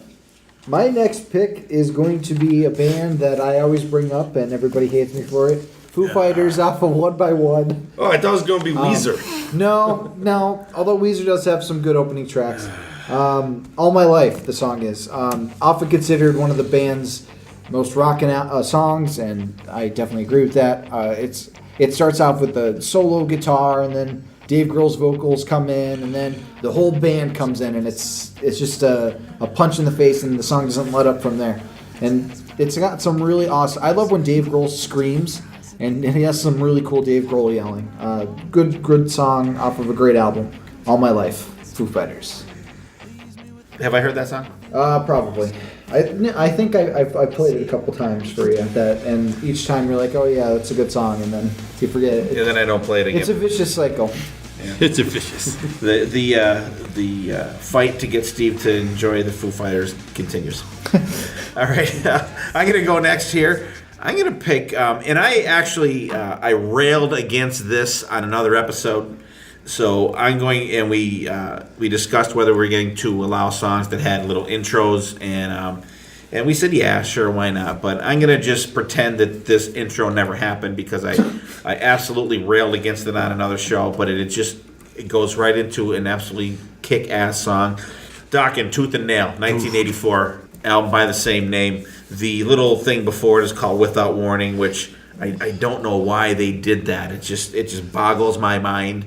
But once you get past that little intro, the song Tooth and Nail is just a... What do you mean? I don't think the intro is that bad. I hate it. I think it's stupid. It's kind of... It is different, but... You know, it's atmospheric, whatever, blah, blah, blah, whatever. I think it... But the song is just blistering, and it just, comes out. Because it was their second album. Breaking the Chains was the first one, which was good. There were some rockin' songs on there, but this one really came out and said, we're kicking ass here. I think it sets you up for the surprise because you're not expecting such a kick-ass song after such a weak intro. Maybe, but I like that, and it's actually one of their last songs they usually do live. They usually don't do it. They usually do it towards the end of their set. Just absolutely love that song. Dokken, love for Sonny. Any? Oh, tons. I mean, I'll leave How Dawn Sounds Now out of the mix, but those all the way up to Dysfunctional. I mean, those albums get played constantly in my iPod. I love Dokken. One of my favorite bands. The Without Warning thing, whatever. I followed the rules, so I didn't pick Tooth and Nail because it's the second song. Beatles, I'm a rule follower. What can I say? I think that was a dig. I'm not sure. What are you trying to say? All right. Thank you, Sonny. Appreciate that. BC, what do you got for us? Number 3. Oh, God. Let's go back to early 80s. I'm going to stay back in the 80s. Armored Saint, March of the Saint. Ooh. I mean, just when that... I don't know what that beginning is. Dun, dun, dun, dun, dun, dun, dun, dun, dun.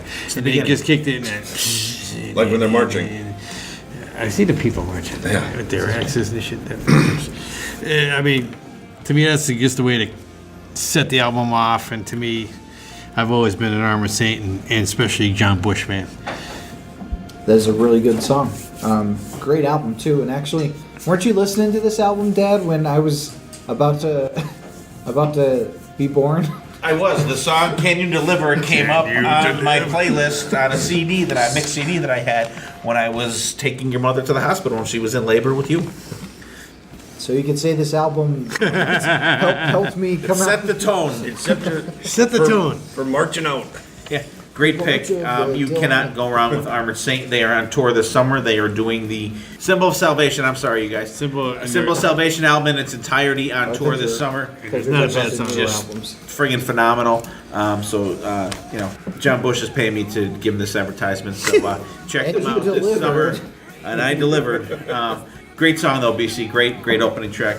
Good job. Sonny, what do you got up next for us? All right, so my next one. Wow. What? Wow. I can't do it right. About to the sidewalk and take a look at. Whoa! Whoa, yeah. I love Yankee Rose. Yes. I give David Lee Roth a hard time. I know it. He is who he is. But for me, when Sammy went to Van Halen and David Lee Roth went with Steve Vai, I got the best of both worlds. So that's not a pun. Yeah, to me that was awesome, and we got 2 great bands out of it. And I love Steve Vai, and man, there is something about that David Lee Roth band in '86 that put that album together that just you can't get that magic back. No, absolutely not. And I've said it before on the podcast. That was my first CD that I ever bought of the thousands that I've bought since then, probably. And just a great song, a great pick, Sonny. And I actually did say before, I think summer. As soon as I hear that song, you think summer. You know, I mean, they say the 4th of July in the song, which is obvious, but just a good party song.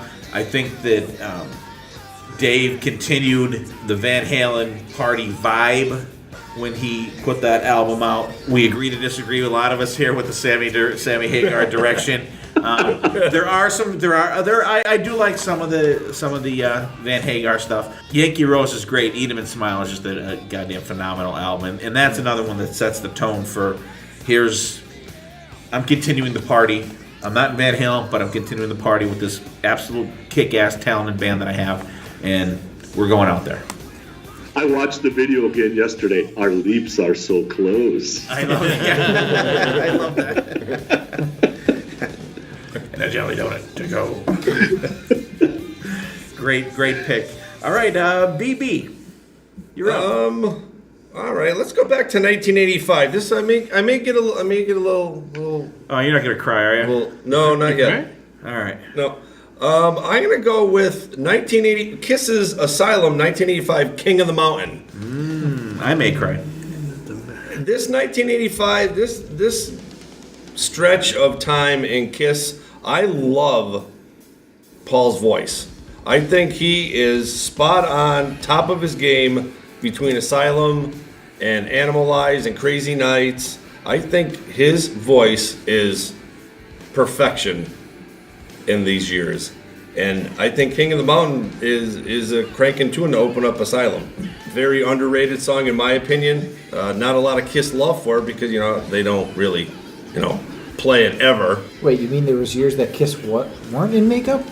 Oh, They were just doing Maybelline at that time. Yeah. Maybe she's born with it. So maybe I get a little King of the Mountain love. Sonny. My favorite Kiss album. What are you talking about? I know. I'm in. I was waiting for you. Yeah, I'm in, dude. That Paul's voice between I would say 84 and 89. It doesn't get much better than that. Yeah. Totally agree. It does not. He has not sounded better before or since then. I will even go back to Lick It Up to Hot in the Shade. I think that was Paul Stanley. It was pretty much the Paul Stanley show at that point. Yes. Just a phenomenal album. I love 80s Kiss stuff. Love it. Absolutely fucking love it. What? I'm surprised this is the first Kiss song that's been mentioned. Huh? Yeah. This is weird. It really is. It is. You may hear from them. And if you think about it, that's Paul's mid to late 30s. He's not a 20-year-old. No. Yeah, he's got a lot of experience under his belt. He's got a lot of, singing in songs, a lot of experience in the studio at that point. And I think, it's been said before and it'll be said again. If it wasn't for Paul Stanley in the 80s, there'd be no Kiss. There would just be no Kiss. They would not exist as we know them today. Or even through those years. You're damn right. Goddamn right he did. Damn right. So, great pick, BB. Dylan, what do you got? This next song, I love hearing it live every time. It's an amazing... They never use it as their closing song, but they use it as close to their closing song. But it's an amazing opening track for a band, totally. Off of Dawn Patrol, the lead-off track, Don't Tell Me You Love Me from Night Ranger. Love that song. I think that it showcases the band at their finest. It's a real good declaration of this is Night Ranger. Check them out. I love that song. It's so good. Son, you've been listening to a lot of Night Ranger lately. Yeah, they're Bay Area guys. Those first couple of Night Ranger albums should be basically bronzed and diamond like that. Yeah. That's melodic hard rock at its best with a teenage attitude. Like, you can't get no better. Brad You Gillis. cannot. Night Ranger, There we go. There we go. It comes out. you got to give it the... I agree with Sonny. Those first few albums came out and then... And still to this day. To this day. Throw those albums on. Tell me... And the thing is, too, for as great of a gig as Brad Gillis had with Ozzy at the time, and they put out Speak of the Devil, for Brad Gillis to say, you know what, I'm going to go with Night Ranger. You know, he was already in an established band. He, you know, God only knows how many years he could have been there for as long as he could probably put up with fucking Sharon. For him to just take that step and say, you know what, I'm going to go with these guys, I am so glad he did. It's a ballsy move. Yeah. You know, and that album, Dawn Patrol, that is an album that is, there's at least always a couple songs from that album on playlists that I put right regularly. Good pick, Dylan. Actually, that was one that I had picked, and Dylan and I, we didn't really discuss our list, but he kind of knew that I was going to have it, and he knew that I was going to have it, so I let him have it. But great pick, Dylan. I mean, that was one that I think that had to be picked. Absolutely. I am going to pick for my next pick. It's going to be let's see, what should I go? I'm going to go something. I'm going to shock the people. Shock the people. This is going to be one of the there's going to be some head shaking on this one. This is going to be from the 1988 album by the name of New Jersey. Oh my God. Wow. I'm going to pick Bon Jovi, Lay Your Hands on Me. Really? I don't think that's a good opening song. I think it is a cool opening song. The drums in the beginning, it's got a build factor to it, and it comes out. I like the song. Mid tempo. I like the song. I agree, Dylan. I think it's a rocking song. I know what Steve's going at, but Yeah. I just like. I But then, enjoy like, it loses me. It loses- once he goes, as the song "Lay your starts- hands on-" I'm Yeah, like, I okay. guess. But then it kicks had- in. Then it kicks back in. Come on, people. It's a good song. I just good don't song. I don't think get it's me a wrong, but great. I don't think it's a opening great track. opening track. I enjoy it. I- Wow, and they're that- fucking bashing me, BB. Come on. And that's how it counts. Help me out, BB. Help me out. The music's made. to The be music's pretty good, but the vocals are a little lacking in that one. good. Steve's falling over there. All right. Fuck everybody. That was a Mother's Day my gift pick. for his wife. God damn it. All right. I didn't think it was that bad of a pick. The problem is there's no other song on that album that would have been a better opening track. The only other one that would have been a better opening track, I think, is Homebound Train, Yeah, I don't know. which is, I don't know if you've listened to that in a while. That song is cranking. All right. Since all you guys don't have any love for me, fuck everybody. All right, Steve's going home. We do not. All right. I don't know who to pick. Y'all betrayed me. Sonny, go next. All right, so there's something to be said about the first song on their first album from a brand new band. And can it be so great that it hooks you in for the rest of that band's basically tenure, I guess. And that's what my next pick is. So for me, female singers have been very, very tough over time. I can listen to Lita, I can listen to Joan Jett, but it's like I'm 50-50. It was okay. I love the way they look, but how they sounded, all right, whatever. But it does not compare to Hailstorm. And It's Not You off the first album. Dude, just the lyrics. I'm in love with somebody, found somebody that completes me, and yeah, it's not you. Like, I was laughing the first time I heard it. And it hooked me immediately. Instant love affair with Hailstorm from that point on. And I didn't even know what Lizzie Hale looked like when I heard the song. And then once he found out what she looked like, now that's what that restraining order is all about. There you go. I remember hearing that on 97.9 for the first time, and I was like, wow, who is this? This band is rocking. And I found out it was a band called Hailstorm, and I think they're Pennsylvania too. They are Pennsylvania. And honestly, it was the same for me, Sonny. It was love at first listen. The song rocks. It's amazing. Really good pick, Sonny. Good solid pick, and Lizzie Hale, you can't go wrong. But even with her, the band is solid. They're great, and the drummer is her brother. Yeah. Yeah. And go ahead. Yeah, sorry. So in It's Not You, try to just listen to the drums, and you'll be like, wow, who is that? Yeah. Exactly. Yeah. I can remember Hailstorm when they were just her and her brother. She played piano and he tapped on the drums when they were kids. I mean, I'm going way back. And then when this came out, I was kind of like, oh, wow, that's that band Hail. And I put it on, I was like, whoa. It was nothing like what they released in the past. So, I like you said, as soon as you heard that, you're like, yeah. It just grabs you. Great pick. Great pick. What we got next? BB. Oh, all right. Let's bring this album back to 1981 with Def Leppard off their High and Dry album, Let It Go. Ooh, nice. Another song they could, you can release that today and that song still holds a test of time. I think it's a great opening track, great album, and before, not a lot of love until Pyromania comes out, but High and Dry I think is a really kick-ass underrated album. And Let It Go really opens up that album for them. That is a really awesome opening song. And switch 625 on there. Yep. Yeah. Wrighty's tune. Yeah. High and Dry. That was an album we used to absolutely crank the shit out of. Like there's that song. That song is a great opening song. Their second album, which was the first one was On Through the Night was okay. It was decent, but this High and Dry was a massive step up from the first album, and that just kicked it off great. What do you think, Sonny? BB had both my number ones, so I had to change them because I had a tie for number one. I had High Wire and I had Let It Go.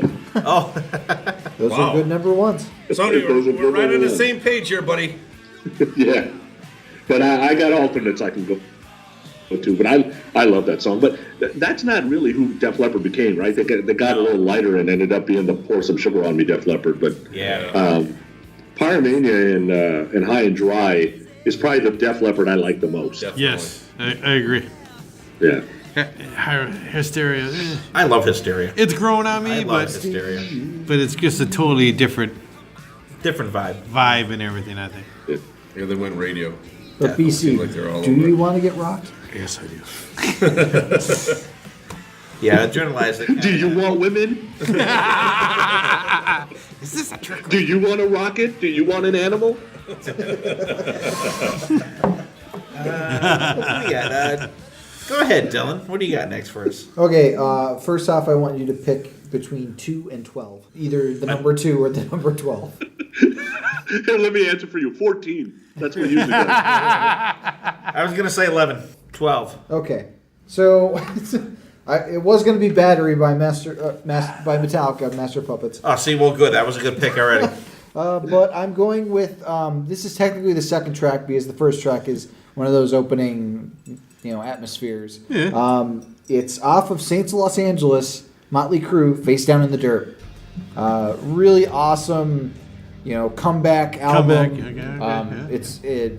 I listened to this song and I was like, holy shit, where's this Motley Crue been for a while? Because Generation Swine was okay.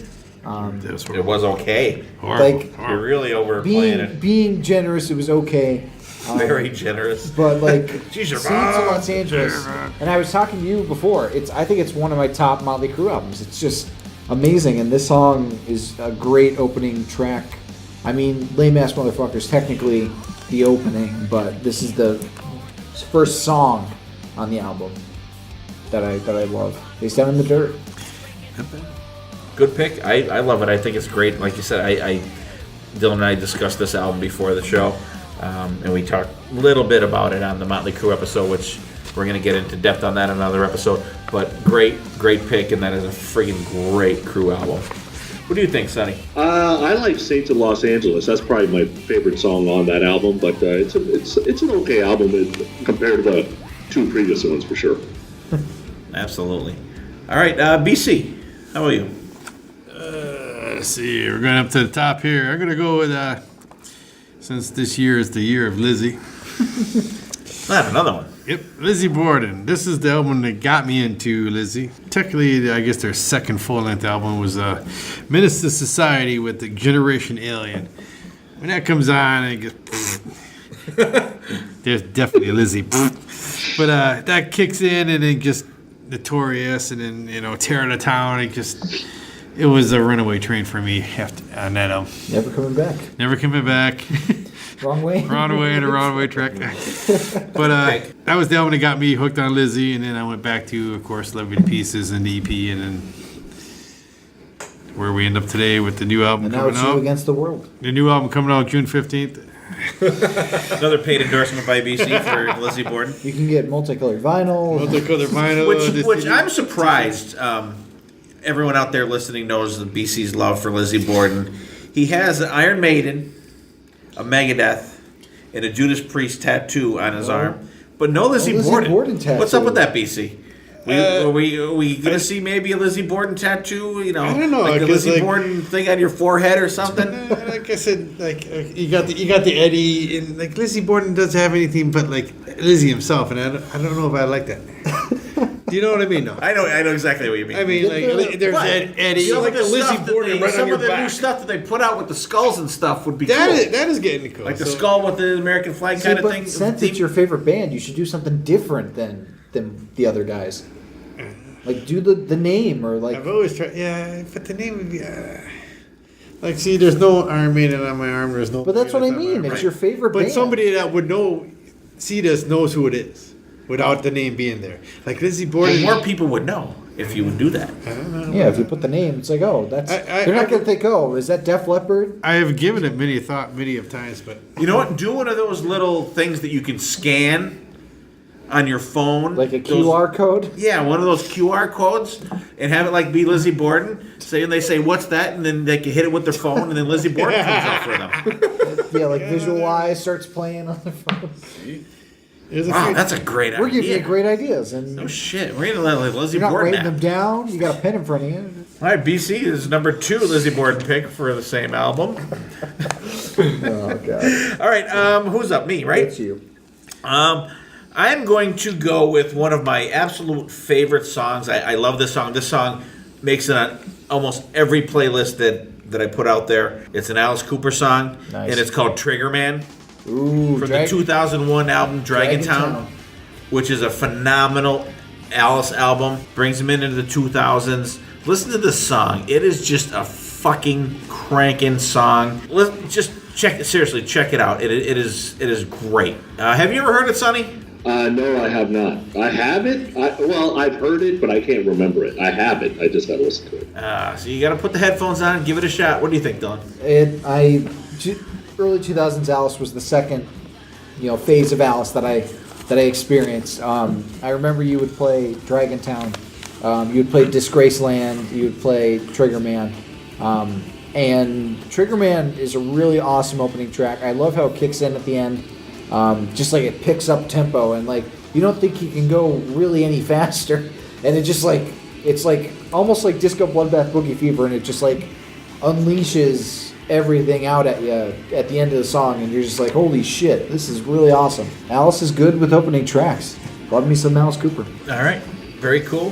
Here's our last pick, right? We're on the last one, right? Last one. BB, kick us off.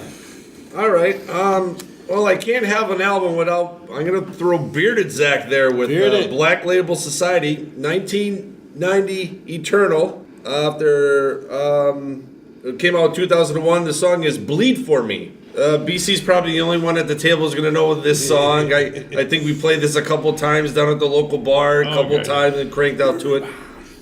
It starts off with Zach, melting the strings and his wah pedal and crybaby pedal, and has like a slower center solo in it, and it picks back up at the end. I just think it's it really shows Zach's vocal and musical range from this song. I agree, that's a great pick. I mean, Bearded Zach. But anything Black Label to me is, except for some of them. But that is definitely. That's a kick-ass album. Definitely in my top. That's one of their heavier ones. They're heavier ones. They're definitely in my top 3. BLS. Yeah. Dill, you don't know any about. You don't know this. No, I haven't heard that one. No. Not up on Black Label Society. More homework. We will definitely have to check that out. Bleed for BB. Bleed for BB. Yeah. Bleed for BBD. All right, BC, what do you got for us? For my number 1, I'm going to go back to, it's not Lizzie Borden, believe it or not. Oh, really? Believe it or not, it's not Lizzie Borden. Who would ever thought? It's Michael Jackson with.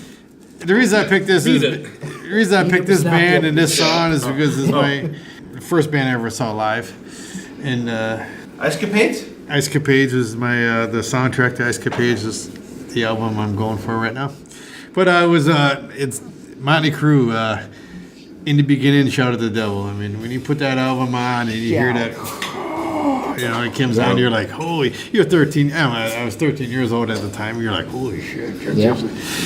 It was so different. I mean, compared to, and when that came on and Shout at the Devil comes on, it was just, You're like, who the hell are these guys? who the hell, and that was the shit back then. I mean, I'm sorry, back in 1983, the Crew was having. I saw him open up for Ozzy on the Bark at the Moon tour.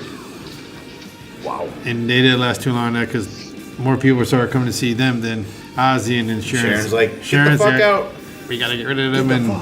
And they started headlining right then. I mean, and that was just 13, 14. When you're 13, 14, that was just such an awesome age, I guess, and being exposed to so much music at that time. But they were like this band that was different. They kind of stood out. I mean, I don't know, it was because there was always pictures of them. They were darker.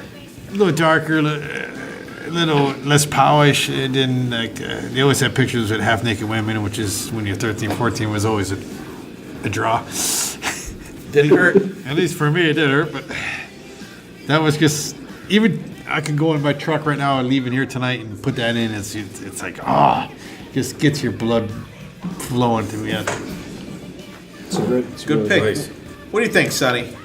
Shout at the Devil? Love Shout at the Devil. Who doesn't? Good pick, BC. Good job, BC. Good job. Thanks for showing up. Thanks for not picking a Lizzie Borden. All right, Sonny, what do you got for us? My last pick is connected to my first album purchase. So you guys probably heard the story before. I bought 4 albums that first time: Purple Rain, Dynasty, Animalize, and Slide It In. And it's, again, first song. And I had the U.S. version. So I guess the U.K. version opened with Gambler, but the U.S. version opened with Slide It In. Yeah, and I'll tell you, if you've ever heard the U.K. version of this album, if you haven't, don't bother, because the U.S. version kicks his ass. Oh, absolutely. You cannot pick Gambler over Slide It In. No. The whole album, the U.S. version's better. So, so for me, it was that first song hooked me into Whitesnake. I was already kind of hooked in through MTV, and been a Whitesnake fan ever since. And, the Coverdale's just got this weird talent to make it sleazy but melodic. He's talking about things that probably a 14-year-old shouldn't be hearing about, but your parents don't really know what the hell he's talking about. But you wanted to hear it. Yeah. So, Sykes just rips on this album. So Absolutely. Great pick. And I got to say, when Dylan, block your ears on this one. When you first had cell phones, you were able to get ringtones that were songs. I had my wife download Slide It In for the ringtone for me when I called. I told you to block your ears. Listen though, I do remember that was a ringtone. I'm horrified. Dylan is 18 shades of red right now. Dylan will not be on the next 4 episodes because he's going to be gone for therapy. That's why we are not a visual podcast. I'm sorry, Dylan. You know what? Oh my God. You can get over it and give us your last pick. If you can speak. Should I go new school or old school? Oh, I had to pick for the last one. You said old school? Old okay. So Road Blood Out of the Black is out. Good. Listen, that's a It's kick-ass good, song. I know, but we've heard enough of them. Old school. Wow. Okay. So this is the lead off track. Again, this is the first song that I ever heard from this band. Off of Melissa, their very first album, Merciful Fate with Evil. It's a classic song. It showcases King Diamond's vocals at their best. It has some really cool solos in it, and it just has that evil feel of this devil worshipping heavy metal band. And it's been covered by Metallica to great effect. Just a classic song. I love it. Great pick. I'm always enjoying some King Diamond and Merciful Fate stuff. Good, excellent pick. Anything, BB? Yeah, I love them. I love the stories. You know, he's like Ronnie James Dio. I hear those guys, and there's always pictures in my head when those two guys sang. He was born in the cemetery under the sign of the moon. Yep, exactly. Excellent. How about you, Sonny? Merciful Fate and King Diamond. I'm enjoying them more now than I did then. So I'm still kind of discovering them a little bit. All right. I gotta say, man, that's a band that at least me and Steve thought we never would see, and we got to see them twice in less than a year, close to Yeah, pretty much. less than a year apart. Yeah, great band. And like that Sonny, was King Diamond, but still, like we thought we would get to see any of that stuff like ever. I agree with Sonny. Like Saxon, we never thought we would get to see. I'm more into King Diamond and Merciful Fate now than say back in the day. Yeah, when it was first out. Yeah, I am into that. Cool. All right, I'm going to end my pick with absolutely something classic. I wanted to end it with something that was had a kind of a wow factor, not just a band that here's a band that have had 3 albums out. Here's a great opening track. There's a lot of that out there. We discussed some of them this evening. Here's a song that introduces an album and a new band and a new era for a singer. Stand Up and Shout from Holy Diver, from Dio. He had just come off. He was in Rainbow. He was in Elf. He was in Rainbow. Came off of Black Sabbath, and now he's out. Strikes out on his own. Comes out with this band of pretty much unknown guys. And Jimmy Bain was, kind of known, and Vinnie was in with Black Sabbath, but not really super mega stars. And he comes out with his own solo album. Kicks ass. You hear those first opening chords of Stand Up and Shout, and he makes a statement. Here's what I'm putting out. Fuck Sabbath, fuck Rainbow. Here's my new band, and we are out to just kick everyone's ass. And it's just it's a short song, but it's a rocking song. The solo in it is great. The production on it, the whole album is great. It is just from the first note of that song right to the end. It's just like pummeling you from front to back. Yeah, that's a great tune, great opening track. Actually, I was introduced to Dio from the album Last in Line first. So I had a backtrack to that song, but it is excellent. Those 2 albums are iconic for me. When, like you said, BC, when you're at that age, when you're getting a whole shitload of music jammed in your eardrum. Loved Ronnie James Dio. Love those 2 albums. Again, I agree with both guys. Ronnie James Dio, phenomenal. I mean, like you said, he came from Elf, Rainbow, and Black Sabbath, and then here he is going out on his own, and that's the punch in the face he gave you. See, the song, I thought the song was great listening to it all the way through, but it really sold me with the single, Hey, after, the 3rd chorus? Yeah. I don't know why, that particular part always gets me pumped up, but it's such a unique little thing that they didn't have to add to the song. They didn't have to change it at all. But they just decided to throw it in. Right. And it is so awesome. Yeah, and actually live they do it 2 or 3 times, and then just, the drums roll back into the song, just totally kick ass. What do you think, Sonny? I'm with BB. I got into Dio and Last in Line because I remember the video. And I had We Rock on my alternate list. But here's another guy. So Stand Up and Shout. The next one's We Rock. The next one is King of Rock and Roll. He knows how to start an album out. There's no doubt. Absolutely. There's our picks, you guys, of our top 10 opening tracks. Hope you guys check them out. If there's something that you guys out there have not checked out, check them out. I'll be posting a bunch of stuff on Facebook, videos and stuff. But now that we did 10 songs that we think are just absolutely kick-ass opening tracks, we're going to flip this over a little bit, and each of us picked 2 songs that we think are totally the wrong song to open an album with. So we're gonna go around the horn. Everybody, I had everybody pick 2, but I didn't mention. I don't think I mentioned this to everybody when I told them to do this. Once you pick your song that you think is a terrible album opener, give us the song that you think should have been there on the album instead of the song that opened up the album. BB's getting some good head nods over there, so I'm going to let you go first. All right, my first pick is Firehouse. They open up their self-titled album with Rock on the Radio. There's like this funky sounding wind chimes baloney crap. I really think they should have opened up the album with their next song, Shake and Tremble, and get rid of that beginning part of the rock and radio song, and maybe just drop Rock on the Radio to 2. Or elsewhere. Or just drop it right off the album. All right. Let's just go 2 and 2 so we don't have to go around. Oh, you sure? I think we should go around. All right, we'll go around. I wonder what that means. All right, Dylan, go ahead. My first song is off of Slash's solo album, self-titled Slash, Ghosts, featuring Ian Astbury from, I believe, The Cult. It's an okay song. I just don't think it's a great opening song to this album that's filled with these amazing guest musicians. You have Ozzy, Chris Cornell, Lemmy, Dave Grohl, just all these amazing people, and you open up with this kind of mid-tempo song that's kind of middling.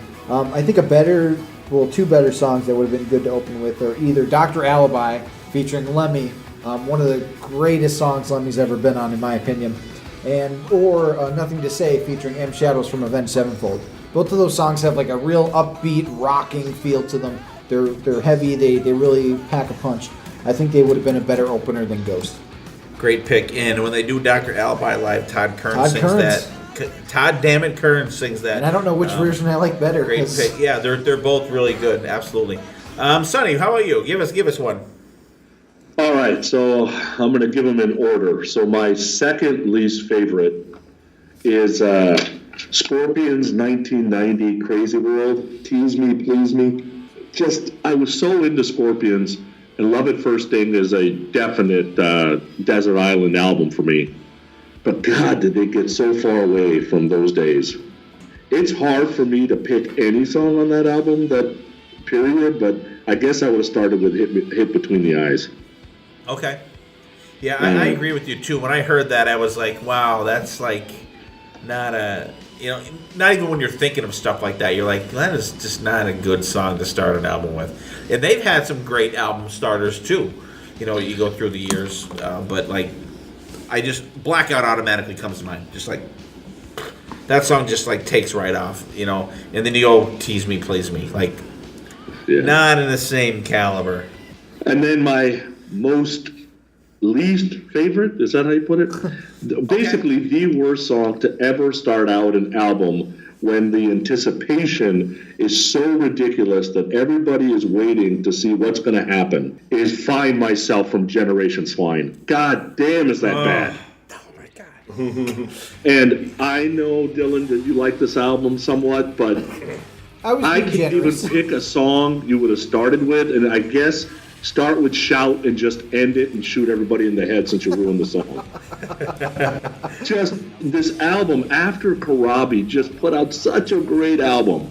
I was like, okay, you brought Vince back. Obviously, there must be some magic that's going to go back. I would have taken Theater of Pain at this point. But to find myself, oh my God, so bad. Great pick. And I got to tell you, you absolutely just fucking crushed BC. Absolutely crushed. So I'm going to go next. Think about this. So I'm going to go next. They sold gold.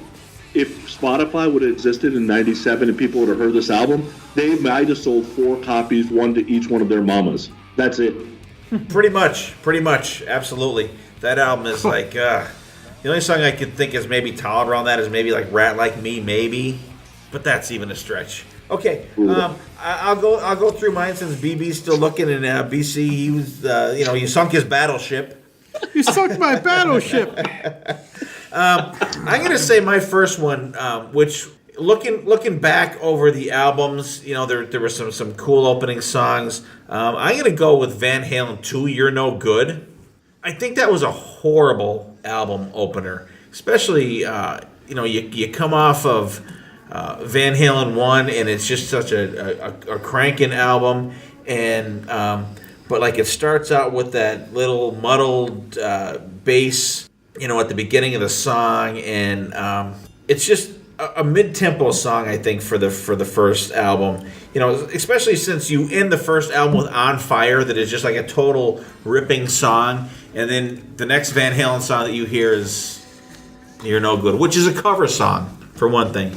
I definitely think that they could have put Out of Love Again as the first song on that album. Starts off with the little album feedback and then kicks in, you get the bass and then the da-da-da. And I think that would have been a way better song to just get the vibe of the album going. Throw that in or throw it out later in the set. I think that was a song that they covered live, I think, for a long time. I think that's how that ended up being on there. But that would definitely be one that I did not enjoy as a first track. And I'm gonna do a one here that just Dylan had mentioned that we hadn't had a Kiss song. So now that time has come. Wait, can I predict what album it's going to be? Go ahead. Is it going to be Hotter Than Hell? Wrong. Oh. Wrong. Damn. Close. I thought about that, but no, it's not got to choose from. I think that's a weak from Hotter Than track. Hell. I hate that Dynasty opens up with "I Was Made for Loving You." I absolutely hate that opens up with that. I think that the turmoil that Kiss was going through at that time, they had just come off the solo albums, and I know they would never in a million years let this fucking happen. But open that album, and I just railed against this on the last one, but you know what? I'm going to go with it on this one. Open up with 2000 Man from Ace. There's never been a Kiss album out there with Ace opening up a track. Actually, was there even one with Gene at that time? I don't know. Nope, I don't think so. I don't think so either. But it would have been something different for them to do. That ended up being their hit, disco, blah, blah, blah, whatever. But I don't like that opening track. I just, not a huge fan of it. Thoughts, Sonny? What do you think? I didn't even know that was the opening track when I bought it, that first set of albums I bought, because I got home and I threw it on the record player and I accidentally put side 2 up first, so I thought Charisma was the opening song. Which would have been good too. Which would have been great, right? So the first time I heard it, I was like, oh, well, that's a pretty cool song to start out with. I found out later it wasn't the opening Isn't song. it disconcerting when you hear that and you're like, oh, yeah. what the hell? Yeah. And I did the same thing with Back in Black. I didn't know Hell's Bells was the first. I thought Back in Black was the first time. I was gonna throw the punch in tonight, and that was gonna be one of my picks, but Did I knock out of the box again?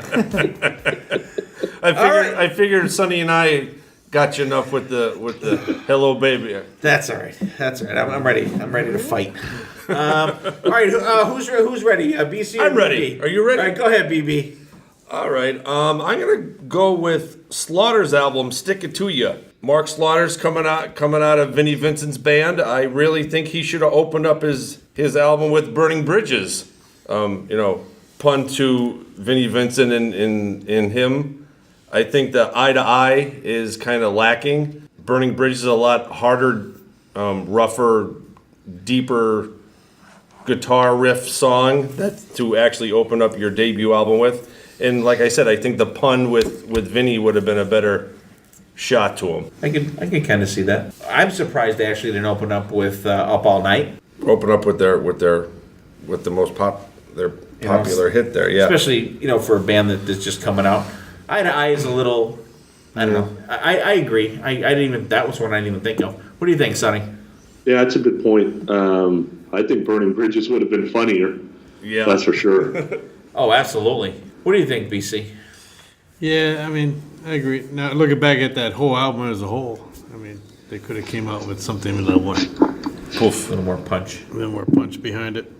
All right, cool. What's your other pick, BC? Sonny knocked me right off my chair here. I never saw Sonny picking that. I'm going to go with the second Vinnie Vincent Invasion when they came out with Ashes to Ashes. Ashes to Ashes, dust. I think that just...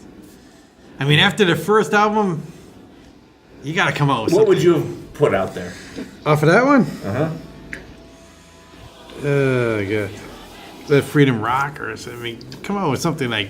What would you put on there, Sonny, instead of that one? I actually like Ashes to Ashes starting that. I think it 'Cause just. it, I think it just lacks a little. I think if there was another choice there, I think I would have went with Burn. Okay. I think Burn. oh, yeah, that's good. I think That's good, Burn would too. have been a really good one. And it's funny, too, because, like, Let Freedom Rock, that's what I had Vinnie sign on my picture last week. And I think the harder part there is, would you have thought that it's a bad opener if Boys Are Gonna Rock didn't exist? See, I think the first album opener maybe ruined the second album opener. That's true. That's true. Like, there's not a harder rocking song on the second album than that opening song on the first album. Yeah, it's true. Cool. Oh, we all got him in, right? No, I still have one more. Oh, Dylan, I'm sorry. One more. Go That's ahead. okay. I have one more. I'm actually surprised. Oh, he knocked your first pick up. Oh, okay. I'm actually surprised that nobody mentioned this one. Well, BC. Let me just ask He's you gonna knock first. BC's next Gonna pick knock out. Did you pick this one? No. Okay. Okay. I didn't want to knock it out. I think Tattoo is a shitty opener for an album that everybody was waiting for. The first time I heard the song, I'm like, is this like a joke song that Van Halen's releasing? Because I don't think it's good. I don't think it's a good opener to A Different Kind of Truth. That I might be in the minority on this one. But I think She's the Woman would have been a better opener. Out of Space. Stay Frosty would have been really cool. But I just think Tattoo's a really shitty opener to an album that was... Everybody was like, oh, Dave's coming back to Van Halen. What are they gonna sound like? And Tattoo, like... Yeah. Okay. Okay. 100% agree with you. Now that you put it out there. I know BB yeah. hates that song. I'm right in the wheelhouse of what you're saying because I was, right there being a Van Halen fan, and they come out with that song. You're like, are you, like Liquor Box could have did a better song than It Tattoo. honestly sounds like we were like drunkenly singing the song. Like I don't think Dave sounds his best in that song. Yeah, like Purple Mountain's Majesty. Like, what is that? All right. Well, what do you think, Sonny? DLR Van Halen's getting pounded a bit on this episode. I love it. Hammered. I like the rest of the album. They're getting more hammered than BC. I go through periods of love and hate with this song, and right now it's a hate period. Yeah, I'm not. I'm trying to think of I don't what mind we the could song. open it up with. I just don't think it's a good opener. I don't. The chorus, like. Out of Space would have been Out of Yeah, Space. Out of Space is probably my favorite off the album. Yeah, like the. All right, BC, what's your last pick here, buddy? I'm gonna go with he went out on his own. Jack Russell from. I was gonna say Jack White. No, you're speaking my Jack language. Russell from Great White broke away from Great White, and there was the drama. Has been with a few bands out there, and he toured for years, and he kicked ass. In my opinion, he was great live. Excellent So here live. he comes out with this album. Okay, everybody's all right. He's coming out with an album finally, and he comes out with in the first song of "Sign of the Times." And then. But I think the whole album was a letdown. I was just gonna say, then that was just there was no. You want to come out? You're coming out on your own. Yeah, I'm Jack But Wright. The voice of Great White. saddest thing about that is I don't think there's another song that would have been as a cranking song to put out for the first song. No, that was very. Are you familiar with that album, Sonny? Yeah, I am. I like Russell and Great White. I'm not really. He put a solo album out, I think in the '90s too. I think it was called For You or something like Yeah. that. Yes. I didn't love that album either. I like him in Great White. I think he's a great vocalist. Oh, iconic but- vocalist. I think his Yeah. voice is so unique. But then when he broke up with Great White, whatever happened there, and then he was touring, and we saw him at least once or twice before the album came out, and they're great live. We're like, yeah. And then you figure when they're going to come out with an album, and then you put that on, and it's like, whoa. To me, it was a major letdown. Yes. Not only that song to lead off the album, but then after that, it didn't pick you up at all. Especially having Robbie Lochner. 'Cause Yeah, he's I like mean, phenomenal. when we guitar saw player. him play, Yeah. he is probably one of the most underrated guitar players you will ever see because this kid can play. play. And and it's just horrible that You don't you don't even hear him almost. He's almost hidden. on his Like album. he should have been front stage, jam it right down your throat. Mark Kindle, who? I mean, you know what I mean? Exactly.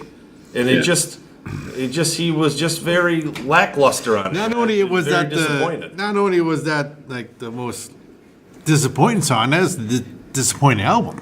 Yeah, I think that should have just been a total showcase out. You know what Jack Russell's going to sound like when he sings. It should have been a showcase for here's my new band, here's my new young guitar player, here he is kicking ass, and that did not come through. Did not. At all. I mean, close. At all. All right, does everyone have their picks? That be good? Yep. Okay, we got everybody in. At this time, we'll zip around the table here. We'll give everybody, they can say goodnight. Sonny, you could do your shameless plugs for your awesome other podcasts. And we'll start off with you, Sonny. Go ahead, buddy. Well, guys, thanks for having me on again. Love your podcast. Obviously, I listen all the time. That's why I know all the funny stories and stuff.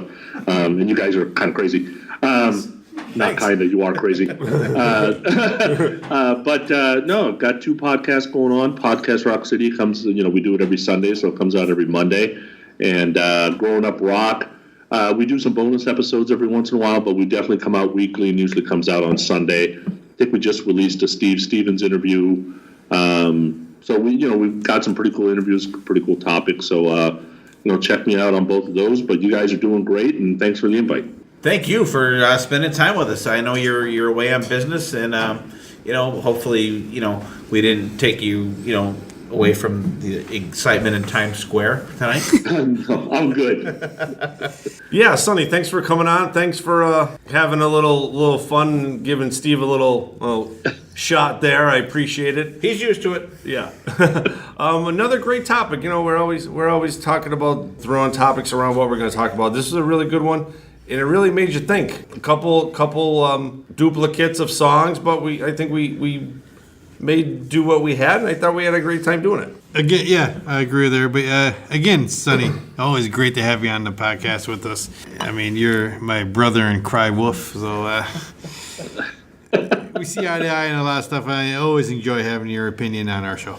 Yeah, thanks for coming on, Sonny. We appreciate it. It's good to have some sane people on the podcast. What are you trying to say? As for opening songs, there were a million of them that we didn't get to cover. A lot of obvious ones, but this could go on for episodes and episodes. And I have 20 on my paper now that I didn't be talking about. Yeah, we may revisit them. I think. I hope so because it's a great topic. Yeah, I have over 60 left, by the way, for other things down the road. And I do personally want to thank you, Sonny, again for spending time with us. And it's always a pleasure having you on here. It's always great to get your inputs and your you and your partner in crime, Mr. Stephen Michael, always love to bust my ass, which is great, and I appreciate it. And thanks, Sonny, thanks not only for for coming on with us, for enjoying our podcast, and I absolutely with doing this podcast, there are very few podcasts that I actually get a chance to listen to. The ones that actually 2 of the ones that you are on are the ones that I actually listen to all the time too. So I haven't got a chance to check out the Steve Stevens one yet. That's on my list for tomorrow. Actually, I do actually have a day off tomorrow, and I will definitely check that out then. You guys are kicking ass. Podcast Rock City with Joe Polo and Jody Havana. You guys are just like knocking it out of the park. Hopefully one of these days I can hook up with you guys and do something. You had BC and I on there at the Nashville Rock and Pod Expo, and this is a good time. Rock and Pod Expo 2 is coming up, you guys. The guys from here from Potter Than Hell, at least myself, BB, and BC will be there. It's up in the air whether Dylan will be there. We're going to be coming out with perks to donate to that awesome thing to defray the cost for Chris Sinzak and Brian Cramp to put this thing on, which, this was last year we had Sonny on the podcast before we went there, and we actually got to meet Sonny in person down there. Awesome guy. We had a great time down there, hooked up with those guys and Stephen Michael and the guys from Podcast Rock City and everybody else that we hooked up with down there. Is just a great thing, and there's tons of cool guests this year, and we will be there. We'll be splitting a table with the guys from the Digital Kill the Radio Star podcast, and those guys we have had on our podcast with the Metallica show. And I just appreciate everybody out there listening to us and checking us out. And I want to thank, personally, we have 2 5-star reviews from Facebook as we're recording this. Lisa Lynn Swoley and Mary Cabry. We appreciate you guys giving us the reviews. You guys give us a good review, hopefully a good review on Facebook, on iTunes. If you give us a good 5-star review on iTunes, that helps us link us with other podcasts that are like this. And we appreciate you guys out there. And if you haven't listened to us before, if this is your first episode, welcome. If you've listened to us before, thank you for keep coming back. And we will definitely see you next time, and there will be a next time.